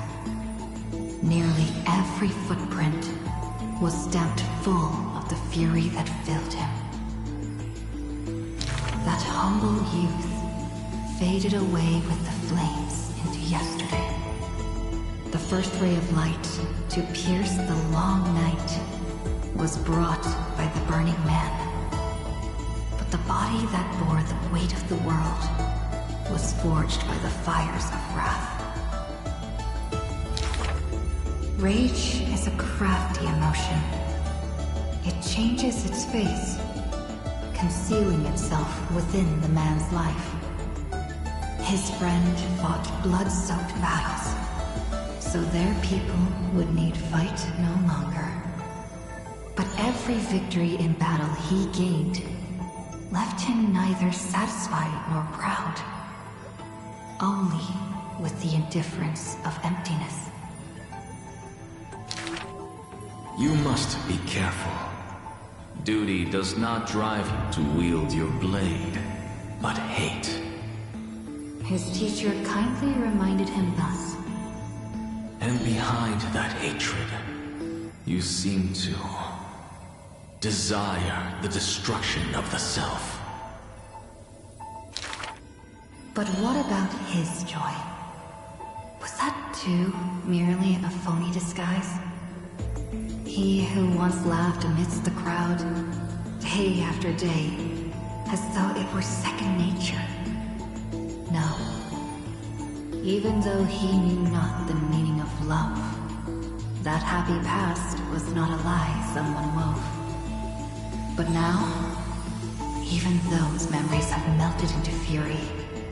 His hatred is such that he cannot hold on to what he cherishes, though all is precious to him. Fueled with lone courage, he attempted to resist fate. But the burning sun that shines upon all creatures, once fallen, will incinerate the land, becoming golden death.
what of his sorrow?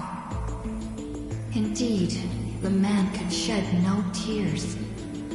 But at the moment the cycle manifested, when all that was familiar was now remote, the world collapsed, becoming empty in an instant. But the stabbing pain in the man's heart, was it but the residual warmth of his wrath? The truth no longer important. The man simply took another step forward. He wasn't willing to believe it, but was willing to acknowledge it. There is no need to question your heart. No need to crave victory.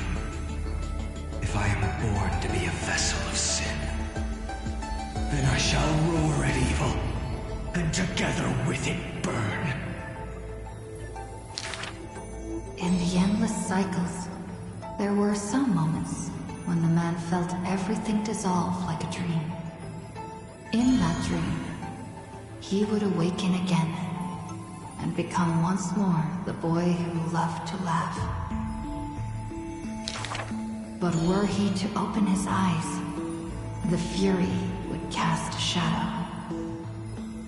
He saw the creators choke his throat, gurgling and gasping, and in that boundless dream, he mistook them for his own jest. But their true forms were violent hatred towards the creators, towards himself, a roaring inferno. The prophecy departed. Amphorius was unable to usher in the dawn. What rises in the distance is not the morning sun, but a ball of all-devouring fire, setting the universe in conflagration, searing until the end of time.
Wake up! Wake up! Buddy! Wake up! You're finally awake. That's a relief. We were so close to being swept away by the reverse flow of time. It's lucky we found a safe place. Now, I'm going to send you back to the very start of time. But before we part, there's something I need to tell you. Something very, very important. That's right! At this very moment, my memories are finally whole. After watching so many fragments, my past is finally coming into focus, little by little. You're smart. You must have a clue now. Or maybe... You knew the answer long ago, didn't you? Not surprised at all, huh? That's because I'm simple at heart. No matter what form I take, I've always been true to myself. But I'm glad that I remembered in the end. This way, I'll have no regrets. Don't worry. We're not truly parting. Because I'm going to become a part of you. I'll turn into the memory of this cycle. The 33,550,336th Flame Chase journey. And forever reside in the heart of the Time Demigod. This way, you'll carry all that has come before, crossing time itself to reach the next cycle. My mission ends here, but looking back, I still feel lucky. After all, across 30 million Sirenes, I was the first, and the only one who got to finally meet you.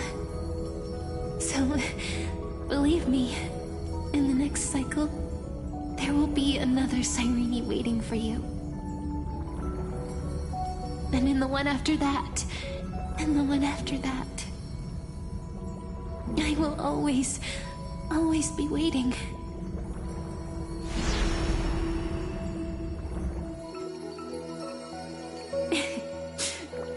Saying all that, I can finally fade away in peace and become a part of you. Without even realizing it, we'd already taken a wonderful journey together, all the way to the world's end. Now take my hand, say a brief farewell, and step forward into tomorrow. Go, find the future Cyrene, and set out on another journey with her. Promise me you won't keep me waiting too long, okay? No need to say it out loud. This is enough for me. It's time to go, my dear friend. May your trailblazing journey always be accompanied by a cool breeze and rippling waves. And may the days ahead embrace you like the softest fluff, forever warm, forever gentle. Now, let's turn to the next page. A page that exists because of you.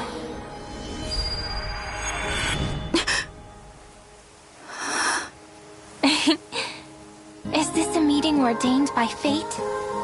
Or a long overdue reunion?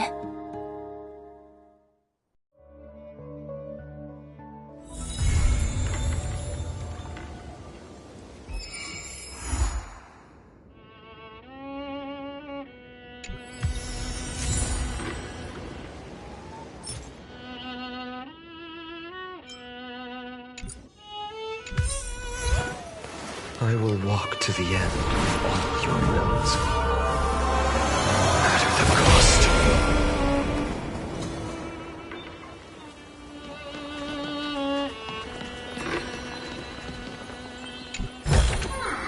I've appraised it all.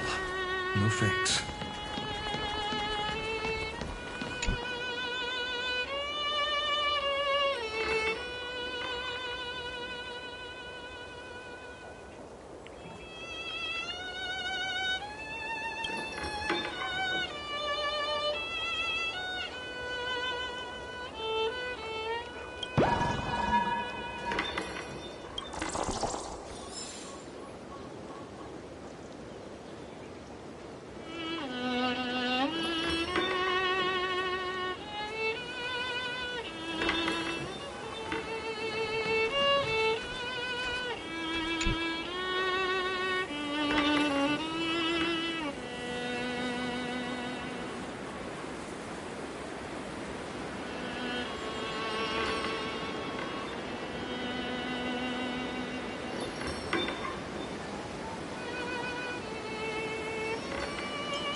Check it out!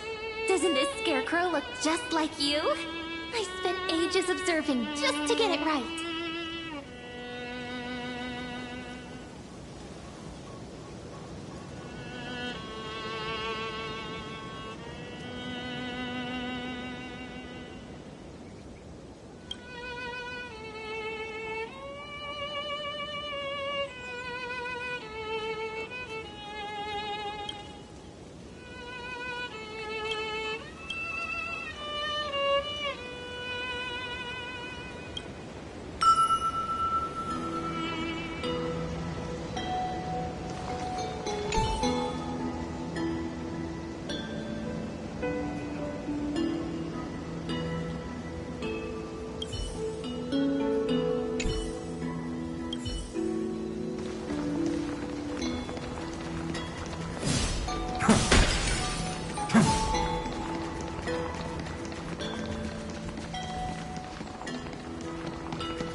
To you?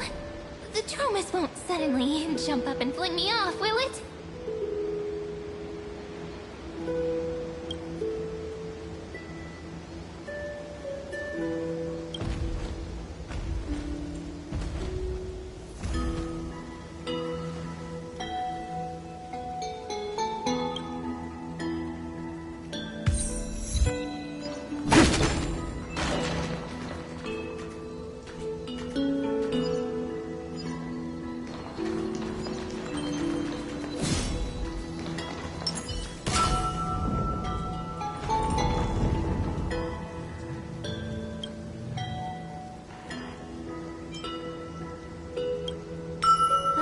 Chimes are ringing, just like heartbeats.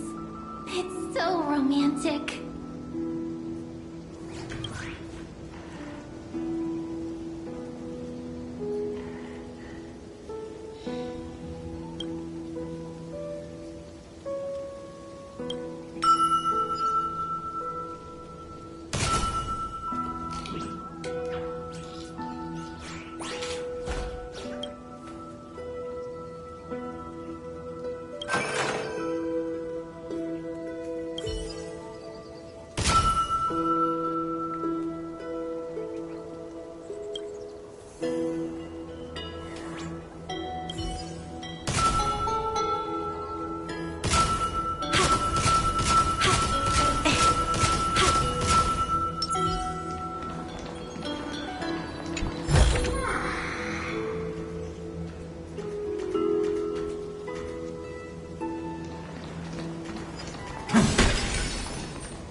Praised it all. No thanks.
Piso, you little rascal.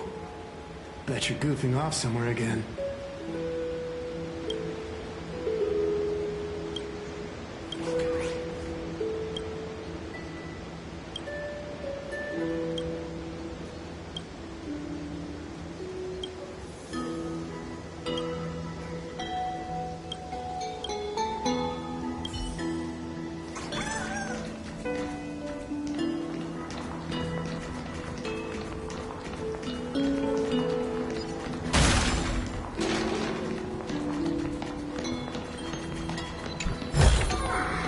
Is this also a blessing of the Trailblades?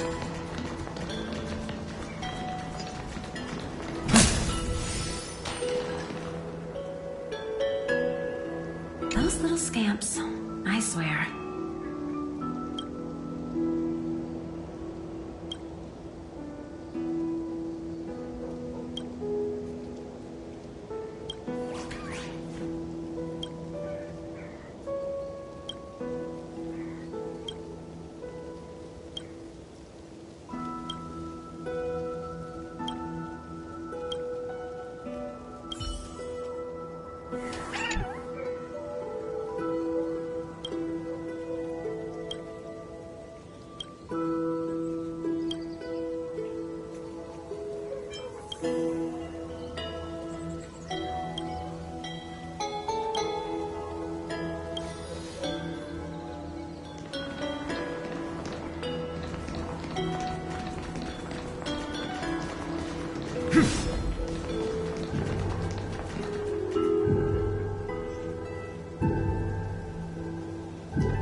no trick to looking after crops.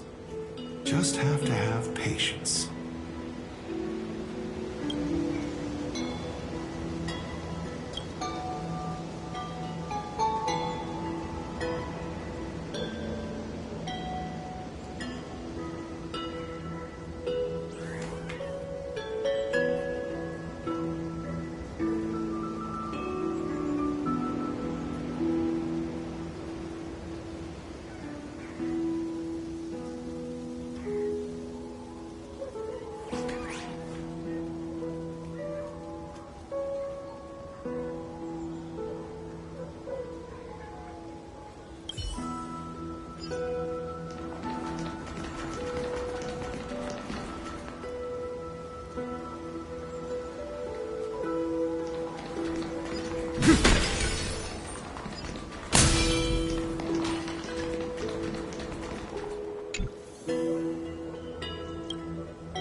Working with your own hands and harvesting, that makes people happy.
Praised it all.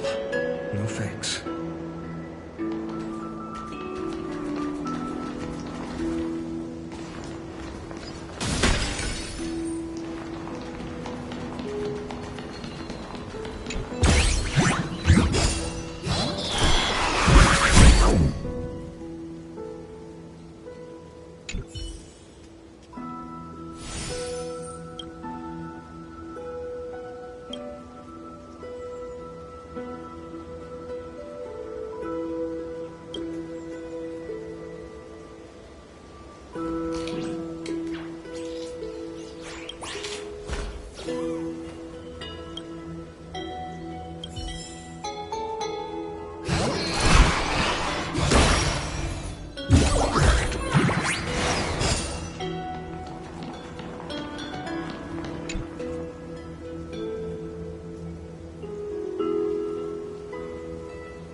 pet puppy. A bunny would be fine too, I guess.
Round and round the windmill spins.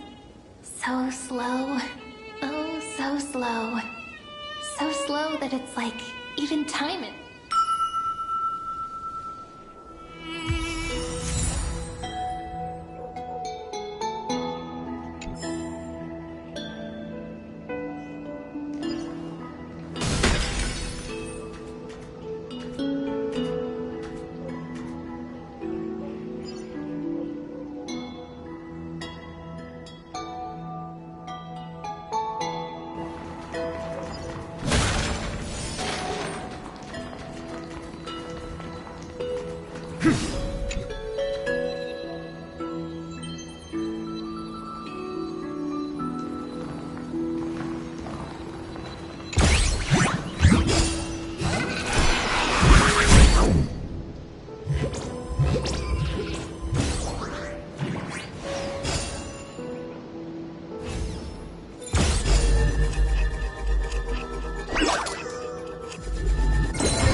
Is this also a blessing of the Trailblaze?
I've appraised it all. No fakes.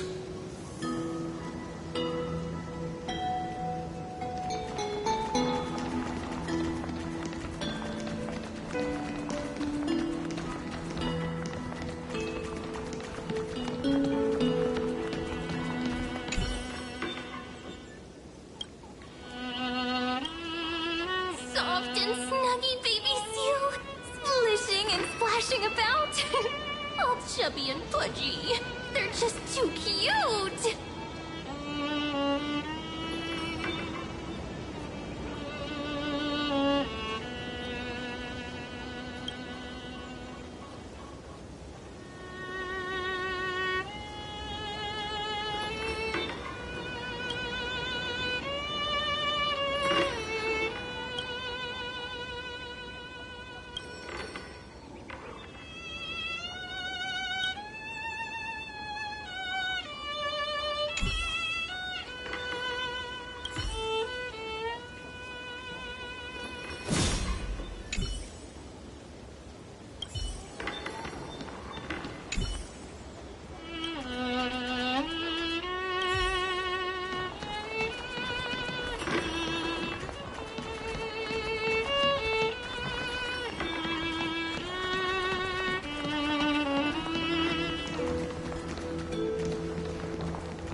I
This will keep us well stocked.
นี่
If there's nothing pressing, let's take a walk.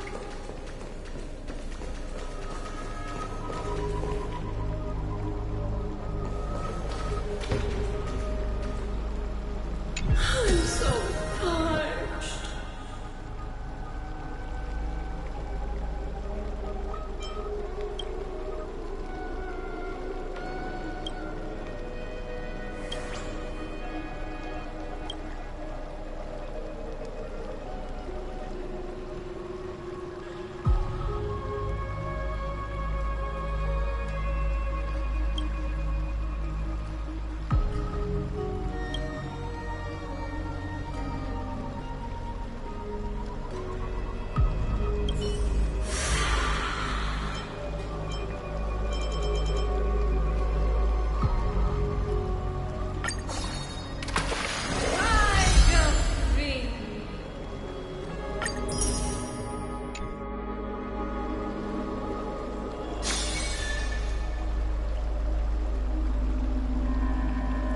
I'm so parched. Poor me.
Pour me a cup, will you?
Time to change tactics.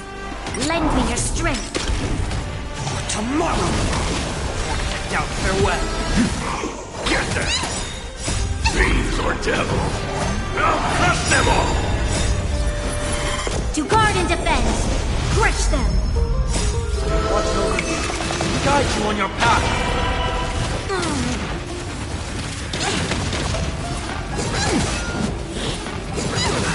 Lend me your strength.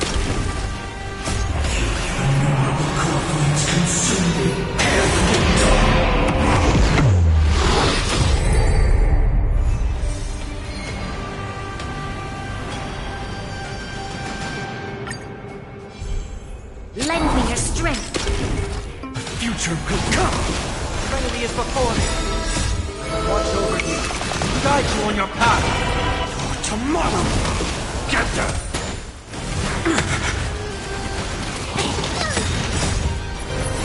To guard and defend! Crush them!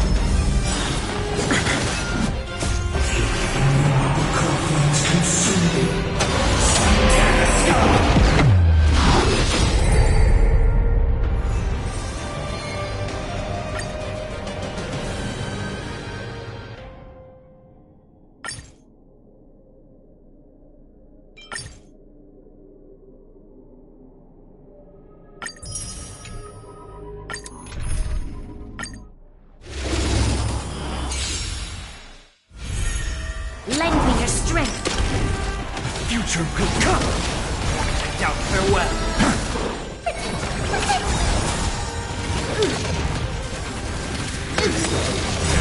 Fiends or devils, I'll crush them all! Watch over you, guide you on your path. It's of no consequence. To guard and defend, crush them.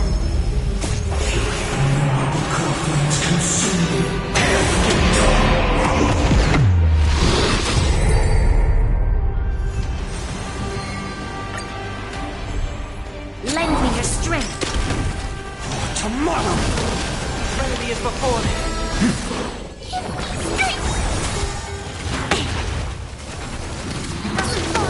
Pick on someone your own side.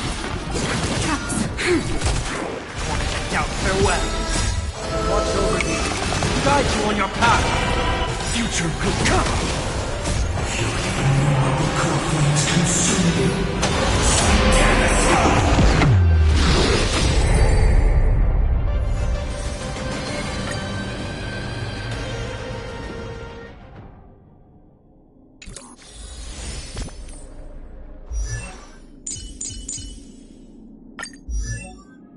Golden blood will not flow in vain.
merciless.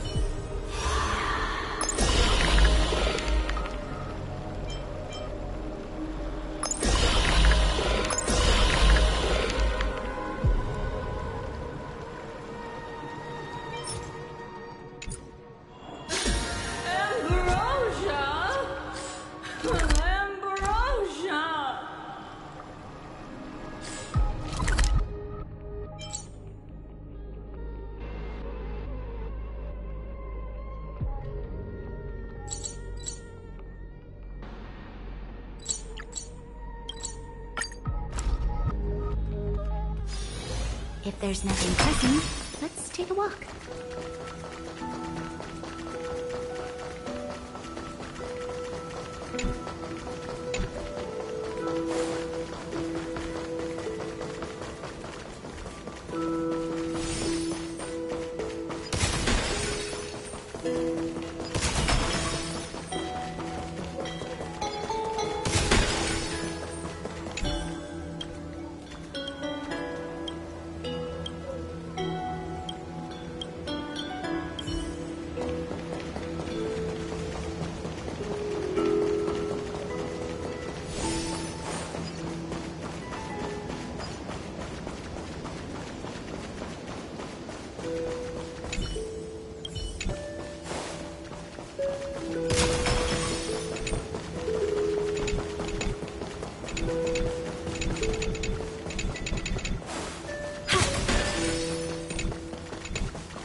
No rush.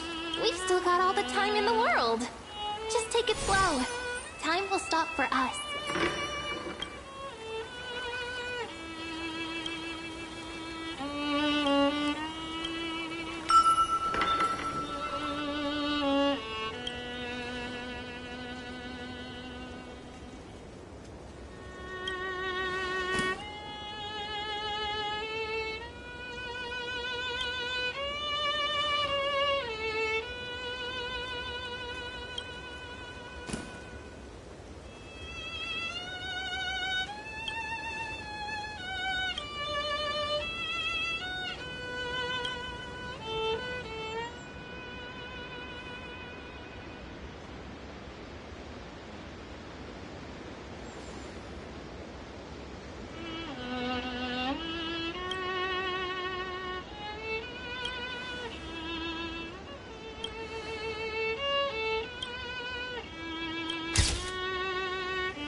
Sleepy.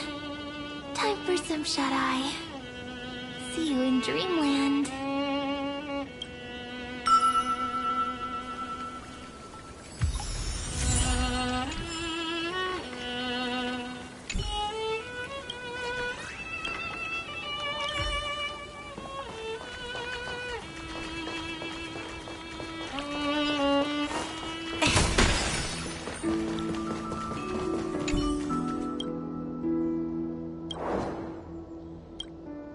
Planting a seed in the soil, waiting for it to sprout and its soft flower to bloom. It's like nurturing a tiny miracle.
Show your courage.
On the water is super cute, isn't it?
Hiding in some corner, waiting for me to come find it?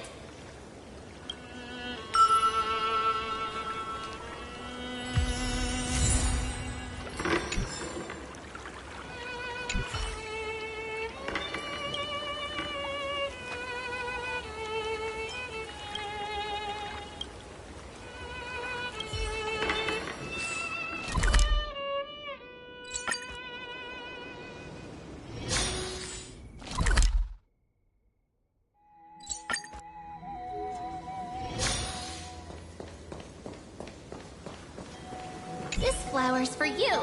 It's just like a girl's heart, so you better take good care of it.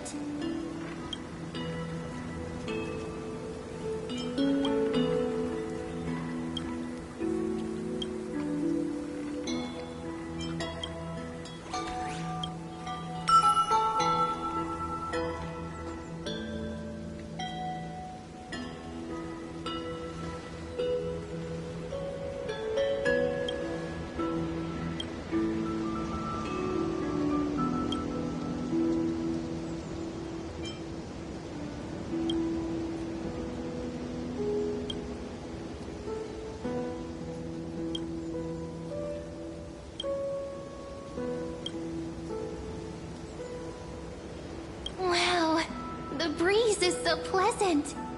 I wish every day was as peaceful as the surface of the sea.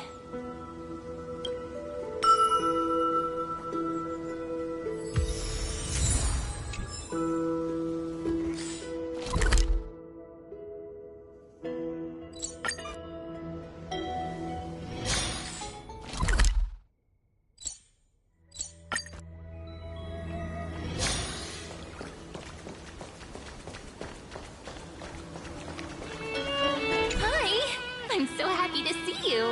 Are you here to play with me?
Want to hear a story? I've got so many, and I can tell them to you one by one. But I have one condition. You have to listen carefully, okay?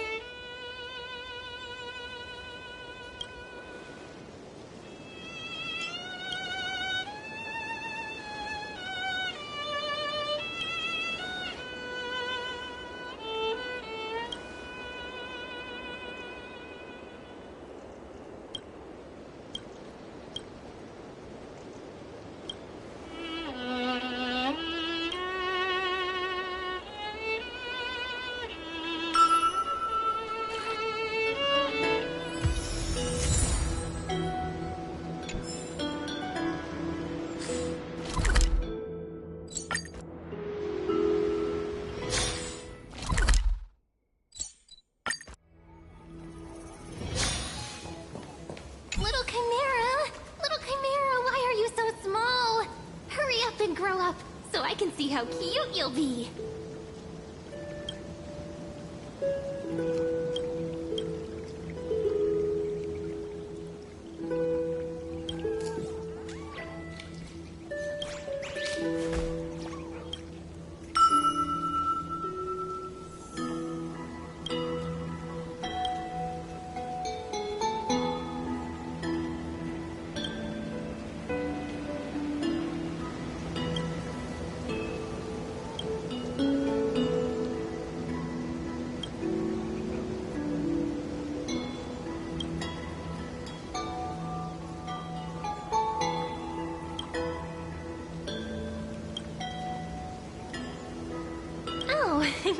You like the view here?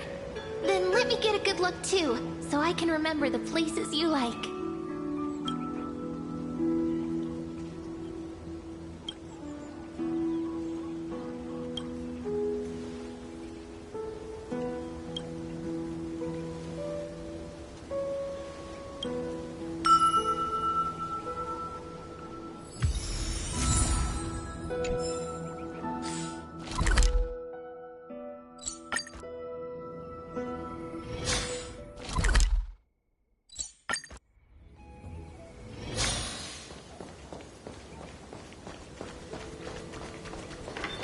No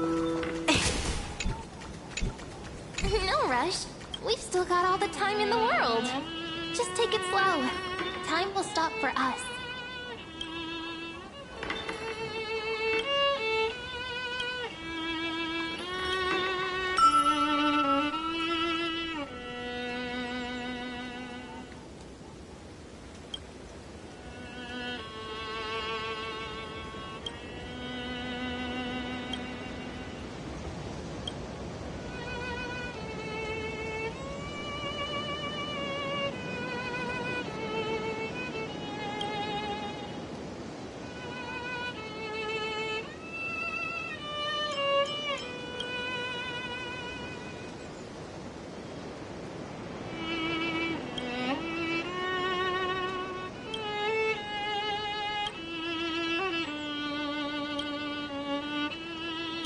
So fascinating. When you talk about it like that, I want to go see it for myself. But I want you to be the guide.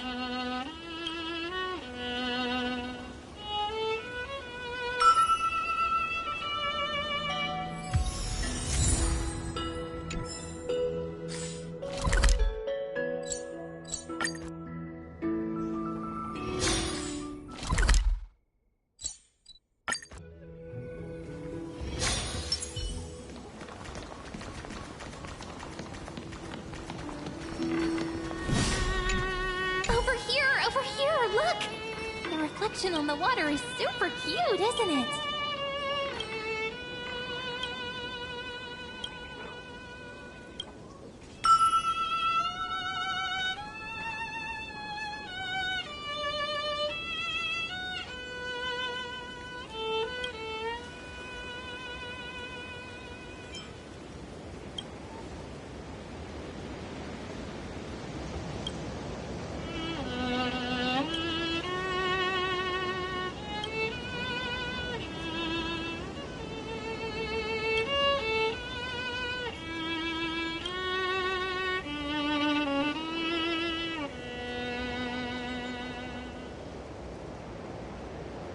This wheat field is our baby. You can't just stomp on it willy-nilly. You'll stomp all over our hopes.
You like the view here? Then let me get a good look too, so I can remember the places you like.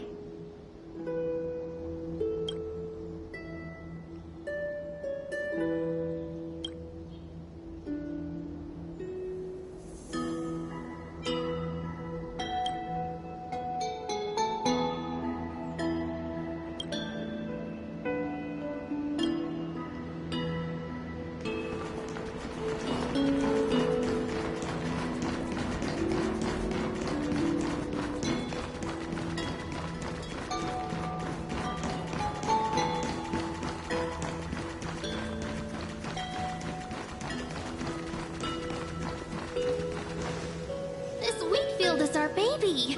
You can't just stomp on it willy-nilly. You'll stomp all over our hopes.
People always miss their home. But what's more important is to take the next step forward, right?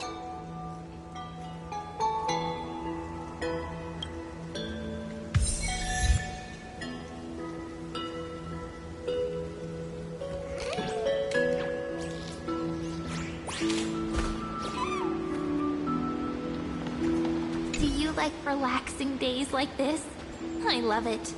Seeing you is the start of a beautiful day.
Me.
'I'll take the lead.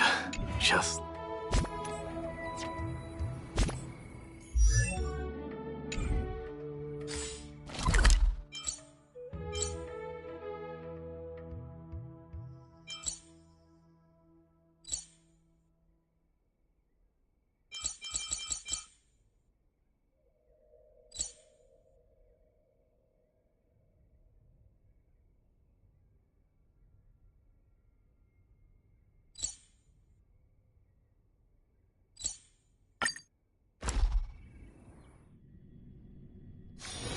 Peaceful days are like breezes carrying the scent of new fields.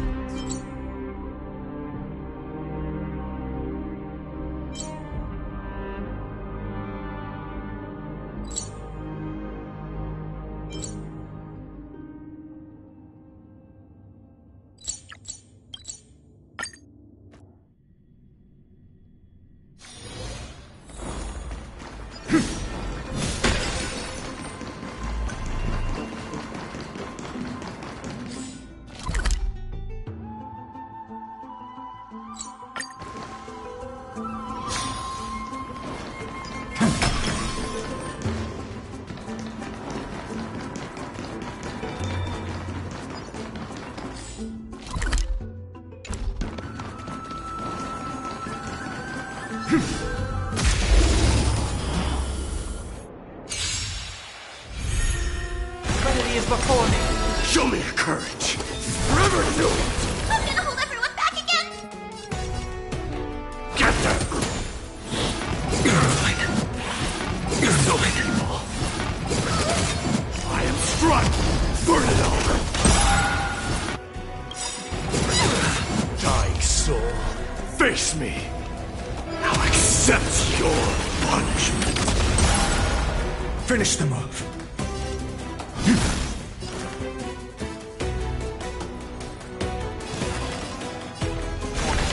Farewell. Forever do it.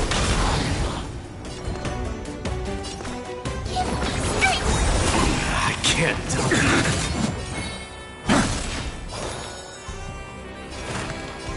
Serenity is before me.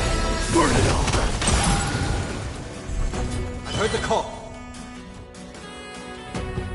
This mortal form. Watch over you. Guide you on your path. Farewell. Forever do it. Fiends or devil, I'll crush them all. Dying soul, face me. Now accept your punishment. Conquer all land.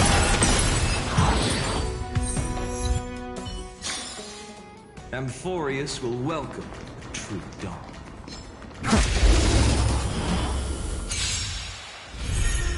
I'll overcome the thorns. Serenity is before me. No other choice but forward. For tomorrow! Get them! So feeble.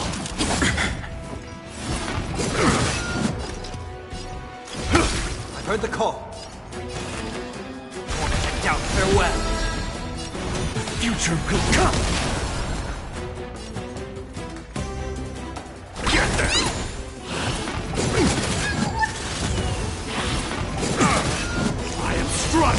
Burn it all!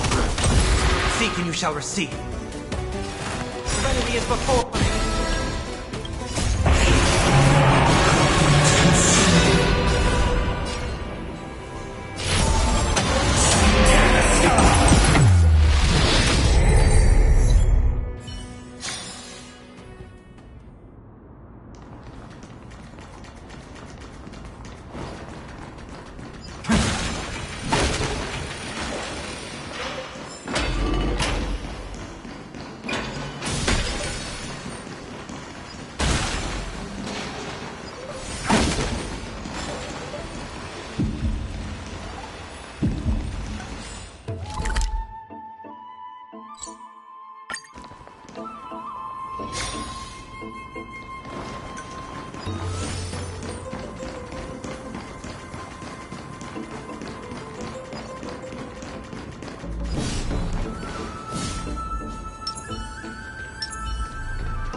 Existence is of no consequence. For tomorrow!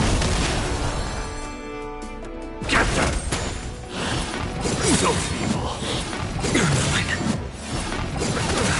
Let this place witness glory. Burn it all. Seek and you shall receive. Serenity is before me. future will come! Stay put! Dying soul now accepts your punishment. Through my blood. Get there! Forever do it! I'll overcome the thorns!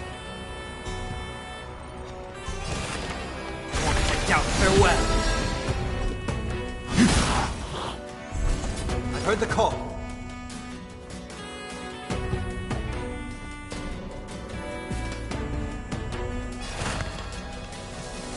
Serenity is before me. No other choice but forward. I can't tell you.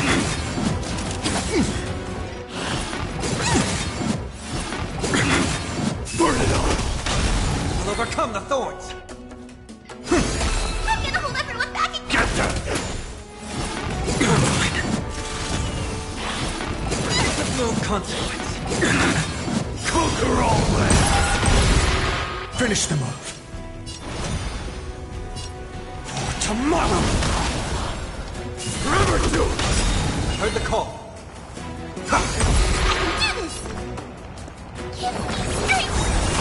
Existence is no consequence, but thanks. Burn it all!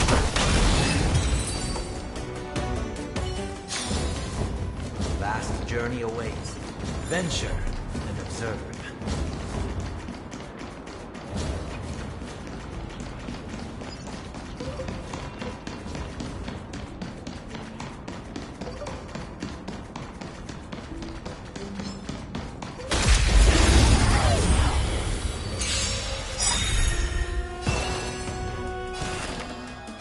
Doubt farewell. No other choice but forward. The future will come. Get there! Dying soul now accepts your punishment. Burn it all! So feeble, I am struck! Forever doomed! Serenity is before me. Existence is of no color. Tomorrow! Get them! I'll overcome the thorns. Doubt farewell.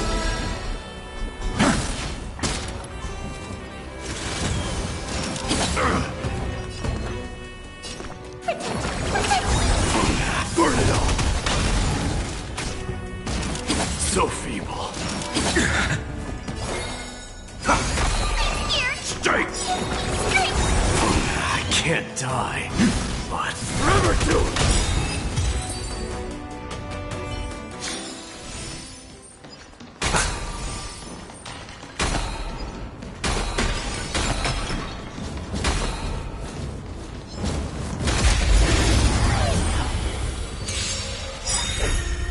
Heard the call. Serenity is before me. The future will come. Get there! You're fine. So feeble. You're fine. So feeble. Forever do it! Through my blood. Burn it all! Seek and you shall receive.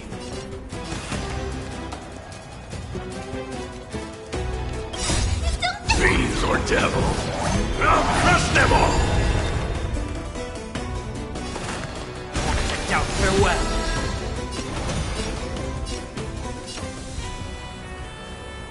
For tomorrow! Dying soul, now accepts your punishment. Get them! Forever do it! A vast journey awaits. Venture and observe.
future will come. Now farewell. Tomorrow.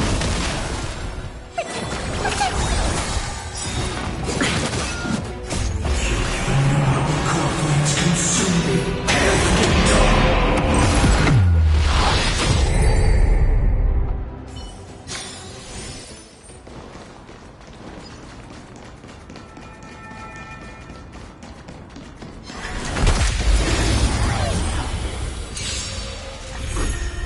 Lend me your strength. Future will come. Serenity is before me. Get there. Watch over you. Guide you on your path. I'm fine. Lend me your strength. For tomorrow. Now farewell. Corporates consume me. Tear the sky.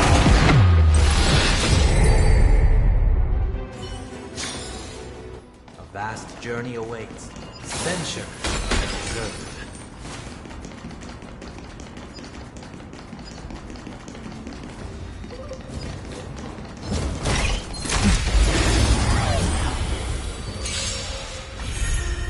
Lend me your strength.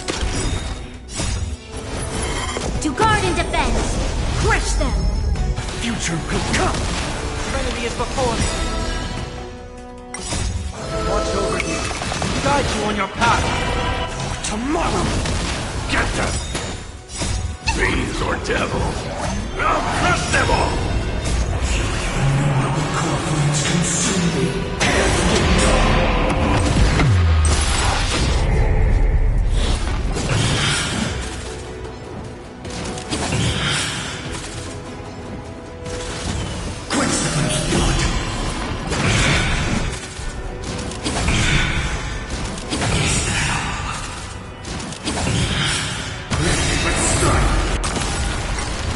Feel the scorching hatred.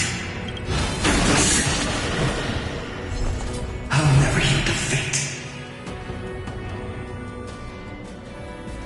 Sword of substance. Tear the sky. Listen.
you want to enter the Forgotten?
With this big guy.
With this big guy. Deja. Finally, the moon shines on the truth.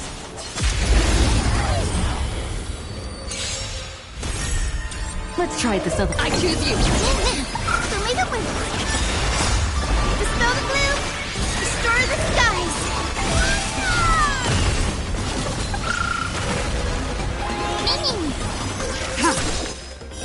Blade of moonlight.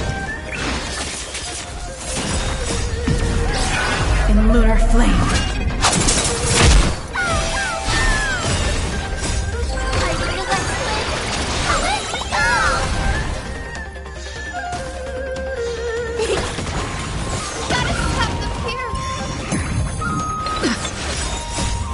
We can do anything! Have some sunshine!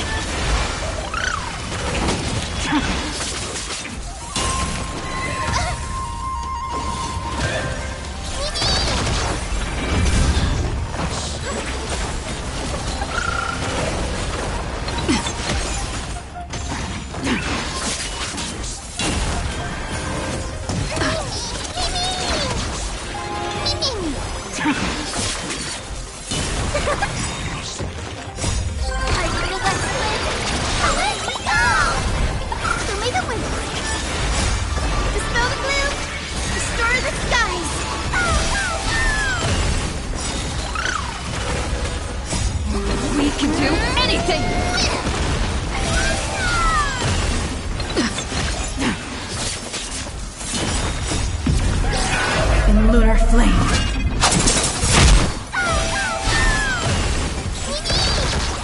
Have some sunshine!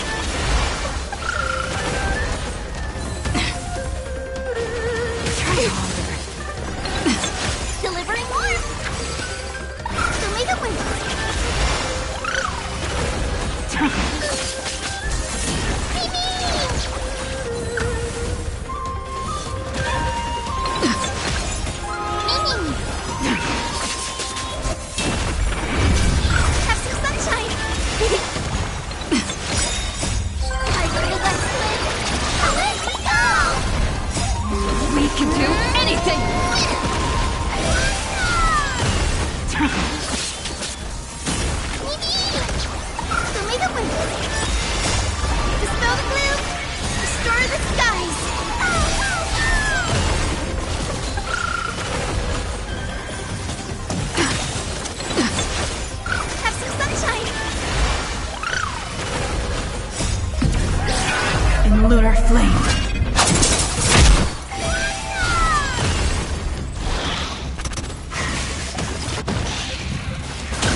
later, Moonlight.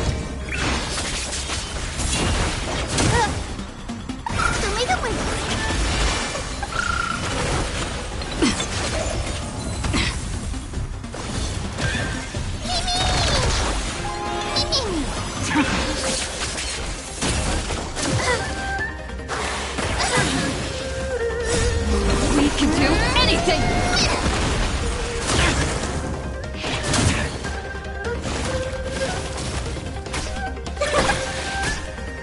Have some sunshine! Dispel the gloom! Restore the skies! I feel like away we go! Don't be rash! In lunar flame.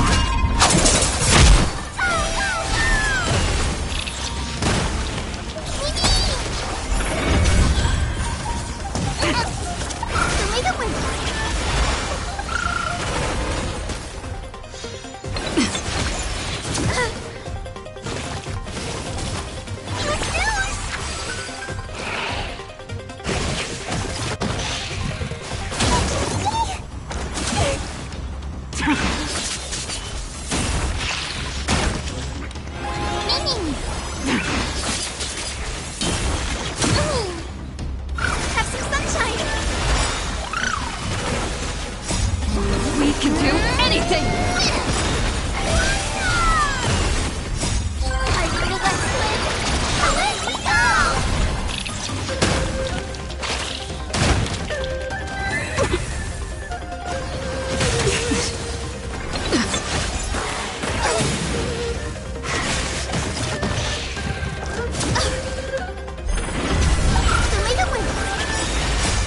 Dispel the gloom! Restore the skies!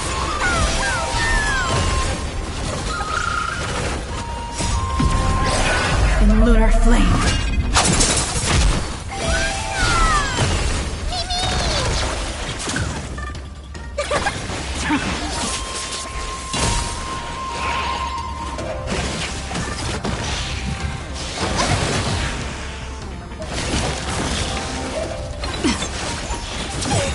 I feel like away we go!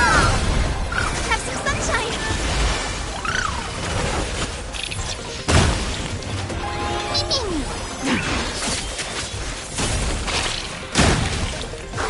That is tough up here! We can do anything!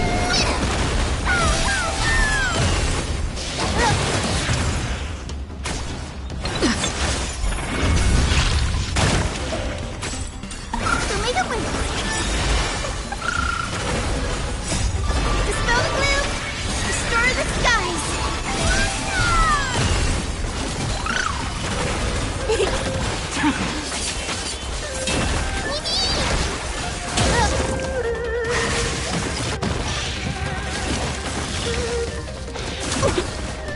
I'm still here. Have some sunshine!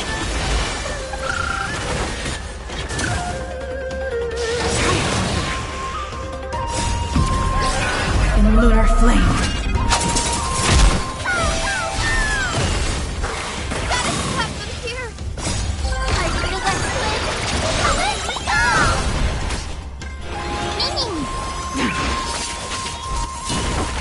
Don't be rash!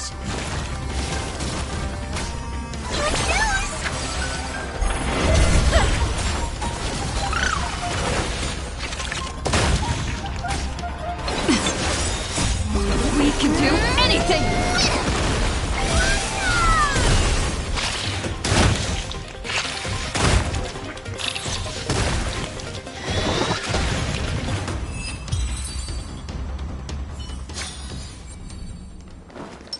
Banish your fears. Dance with unwavering Show resolve. your courage.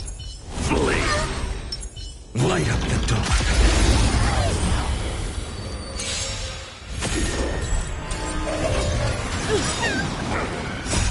Watch over you. Guide you on your path.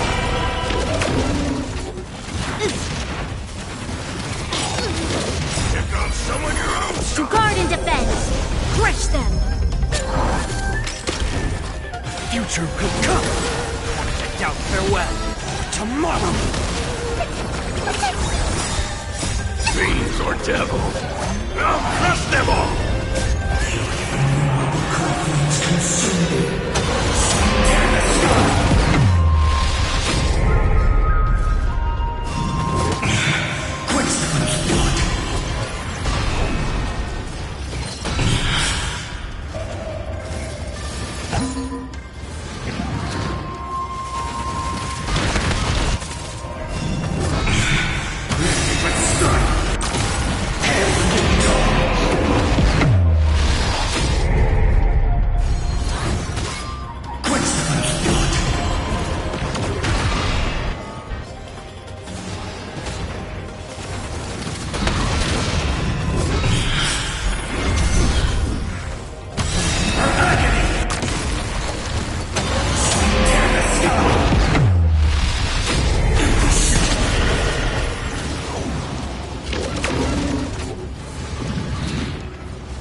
Lend me your strength. To guard and defend. Crush them. Tomorrow! Watch over you. Guide you on your path.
Trial is fitting.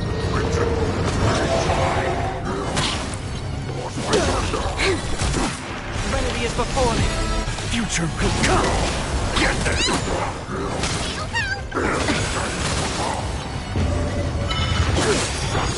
We must protect. Lend me your strength. To guard and defend. Crush them.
future could come!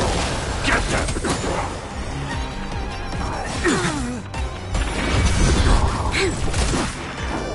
Trial is spinning.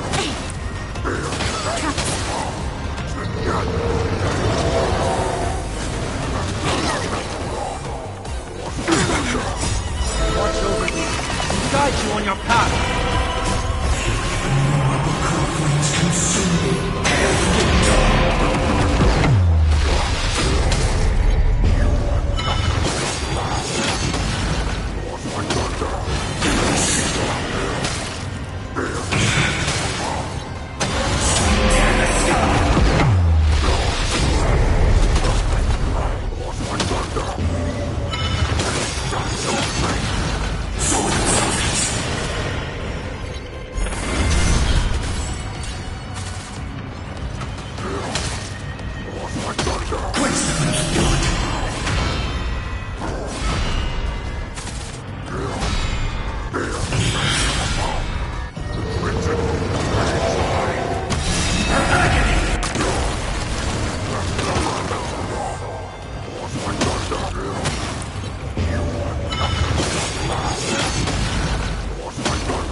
Future could come!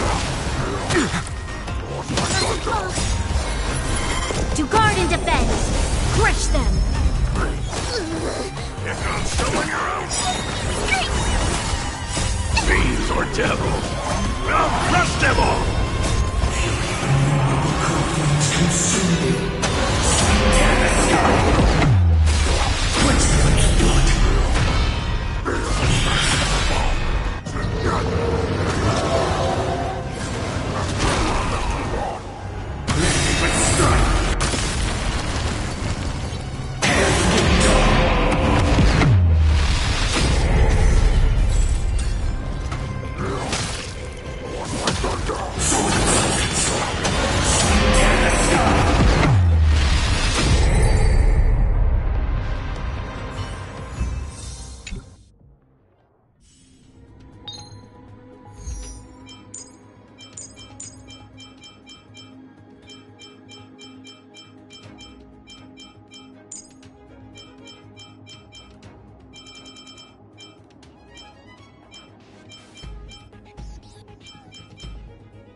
Ready when you are. Sound lingers. Let's wait and see. The moon shines on the tree.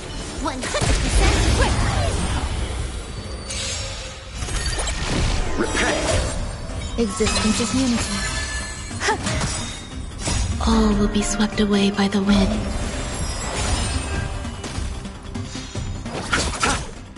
Time for a fun. This is double speed. Blade of moon. In lunar flame.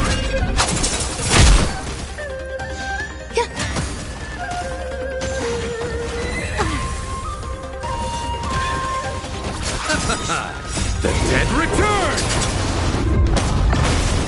Time for a fun.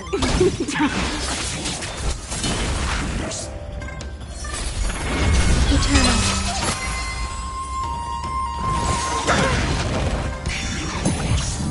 Receive divinity. Nothing bloom. Repay. The dead return! Time for a fun. This is double speed.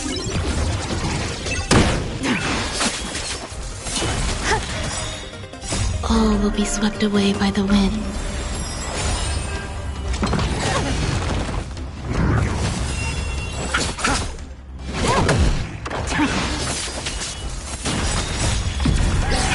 In lunar flame.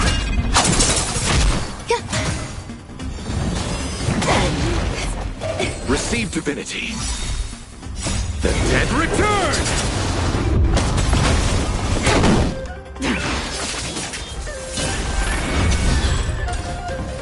Existence is unity. Try harder. Bloom. This is double speed.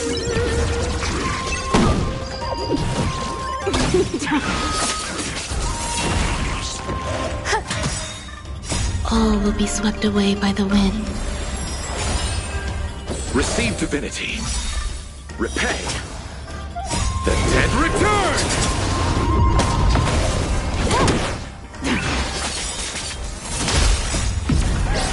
In lunar flame.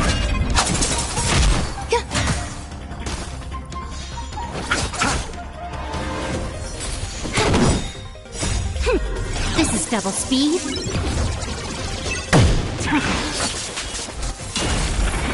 Eternal. Enjoying yourself? Time for a fun.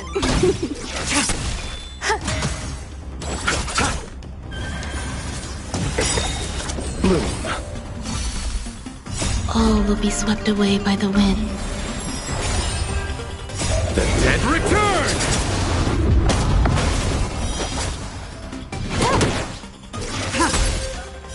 Blade of moonlight. In lunar flame.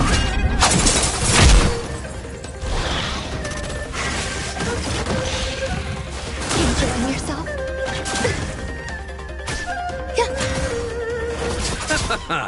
Time for a fun. This is double speed.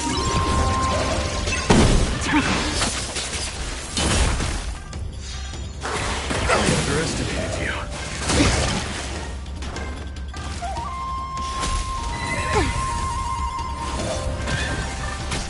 Existence is unity. Receive divinity. Bloom. The dead return! Time for a fun.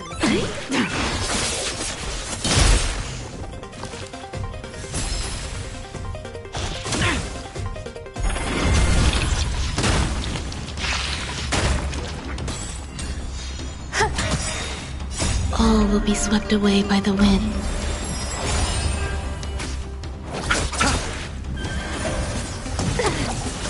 Time for a fun. This is double speed.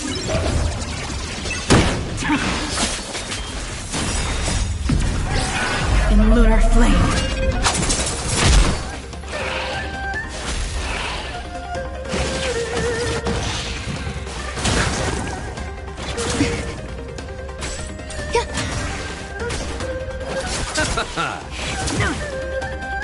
Time for a fun.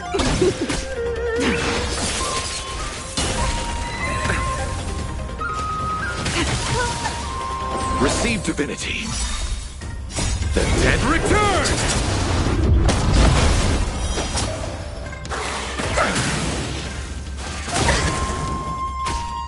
Bloom. Time for a fun. This is double speed.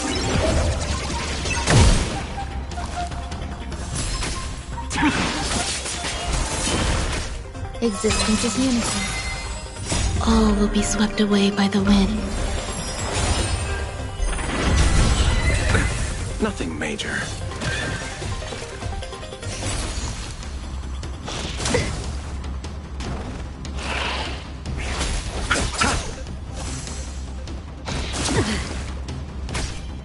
Time for a fun.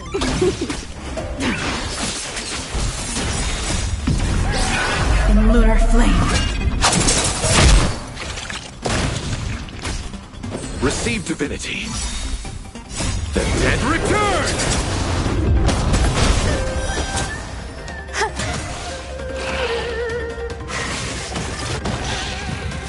Try harder.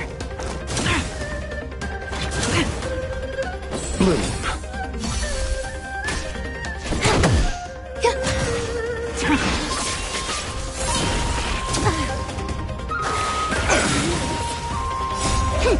This is double speed.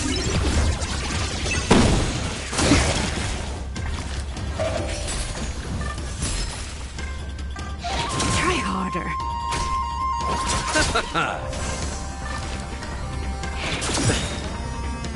The dead return!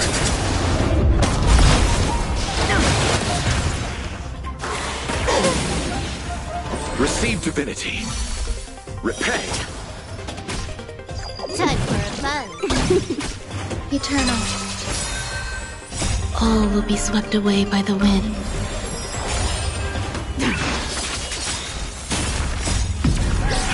In lunar flame.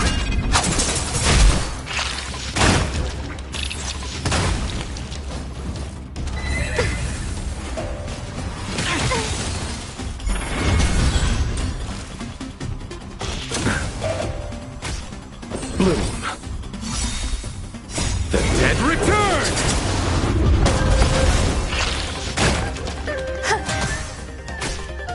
Time for a fun. This is double speed.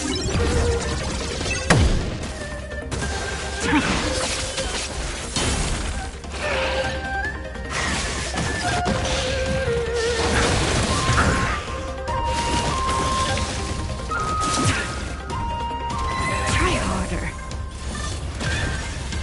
Enjoying yourself?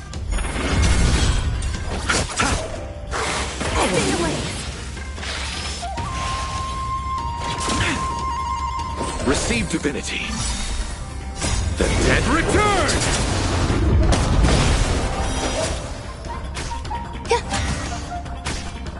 Time for a fun.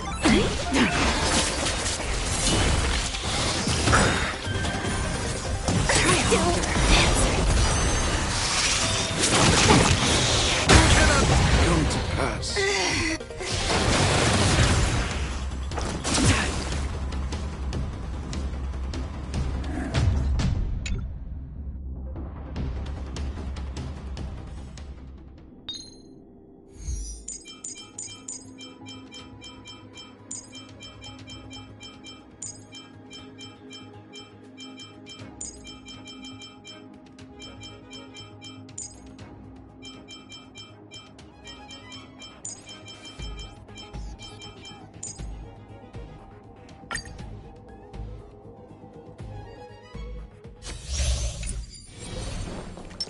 We need a strategy. Finally! Emerge from your cocoon.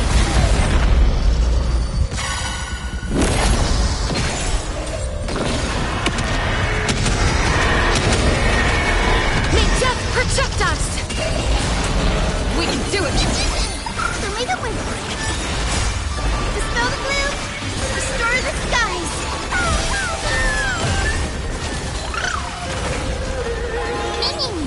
Root here. Are you gonna let me go?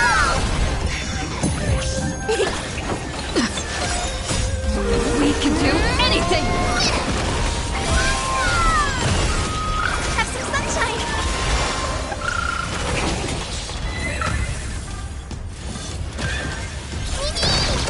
As you wish. Embrace a new life.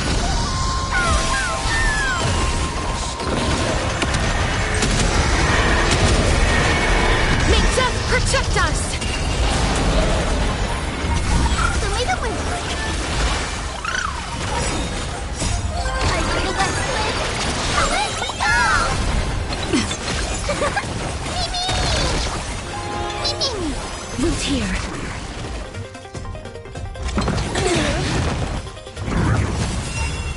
Have some sunshine. Dispel the gloom. Restore the skies.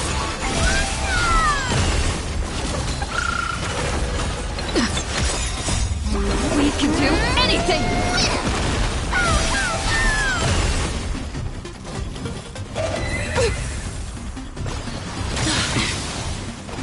Embrace a new life.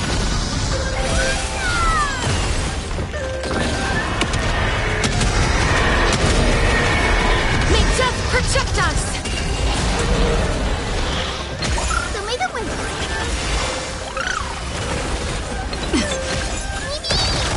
As you wish.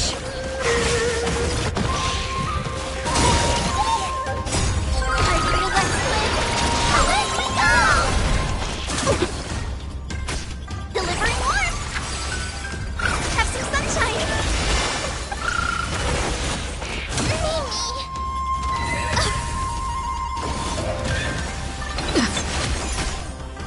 Embrace a new life. Mimi. Return to dust. May death protect us!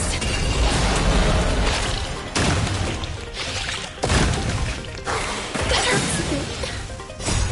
We can do anything!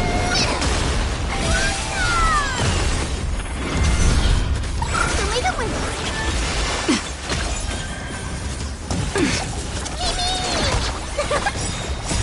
I feel that split. Let me go! Root here. Have some sunshine. Dispel the gloom. Restore the skies.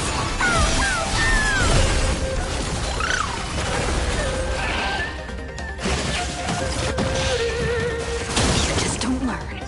Embrace a new life.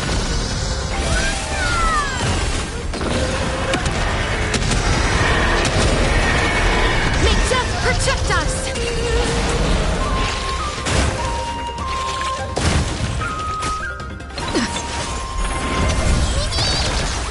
So may the wind. Mimi. As you wish. We can do anything!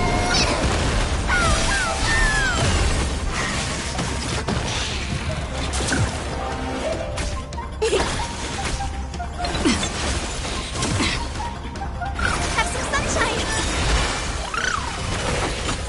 Embrace a new life.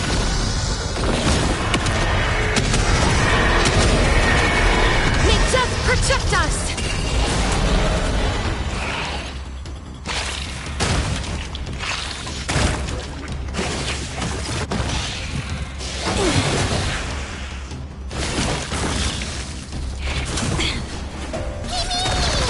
Root here.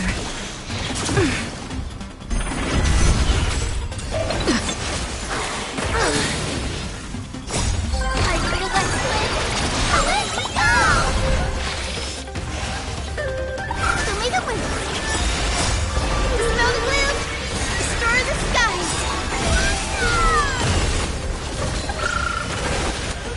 Embrace a new life.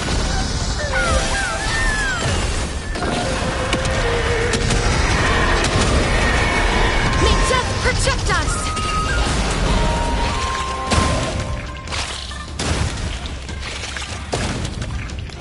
Mimi. As you wish. We can do anything! Have some sunshine.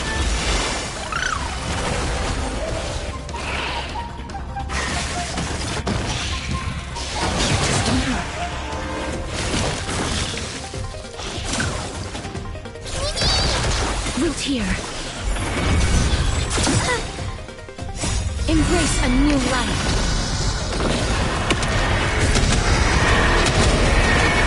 May death protect us!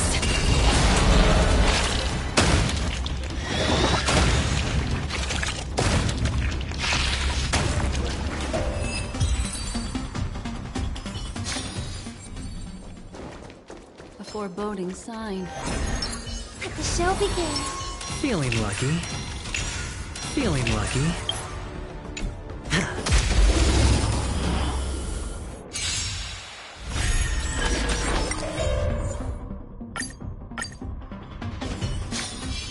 Oh, the bigger the risk, the better the reward. Let the show begin. Make a wish. Does that hurt? Harmony and unison.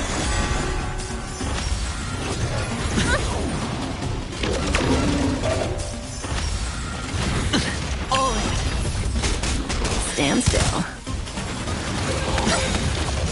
Doors echo. It's on me. Bust.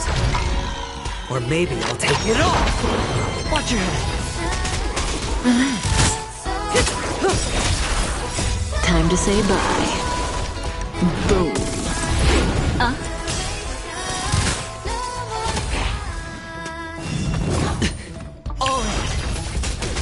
Relax. No dirty tricks, alright. Mind your manners. Watch your head.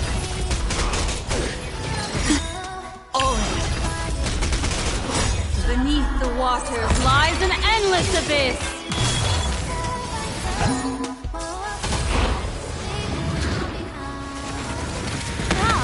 Spend freely. Bust. Or maybe I'll take it off. Watch your head. Stand still.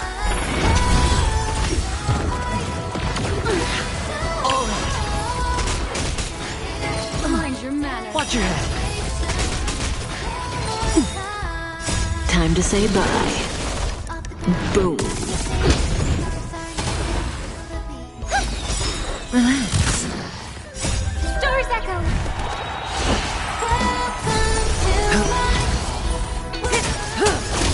Ill fate descends.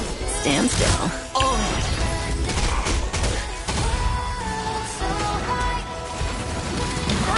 Retribution will find you.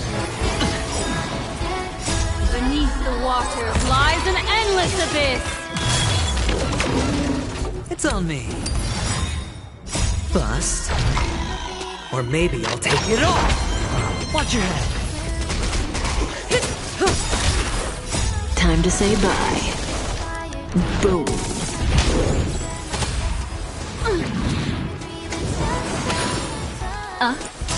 Relax.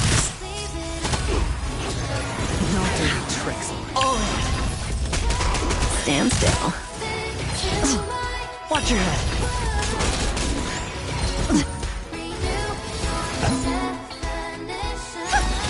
Spend freely.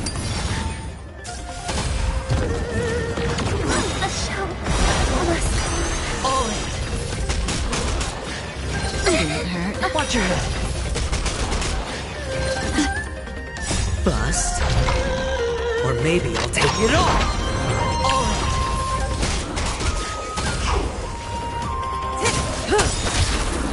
Time to say bye. Boom.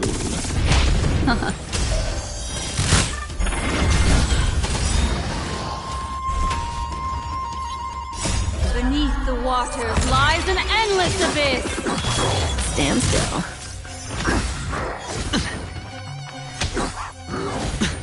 Watch your head.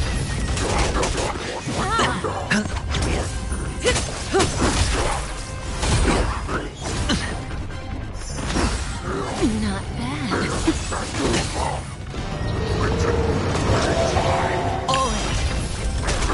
Relax.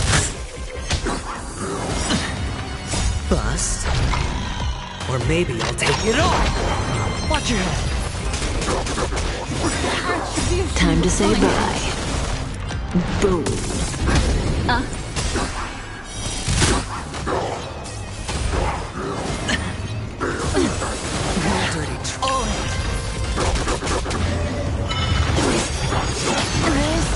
This isn't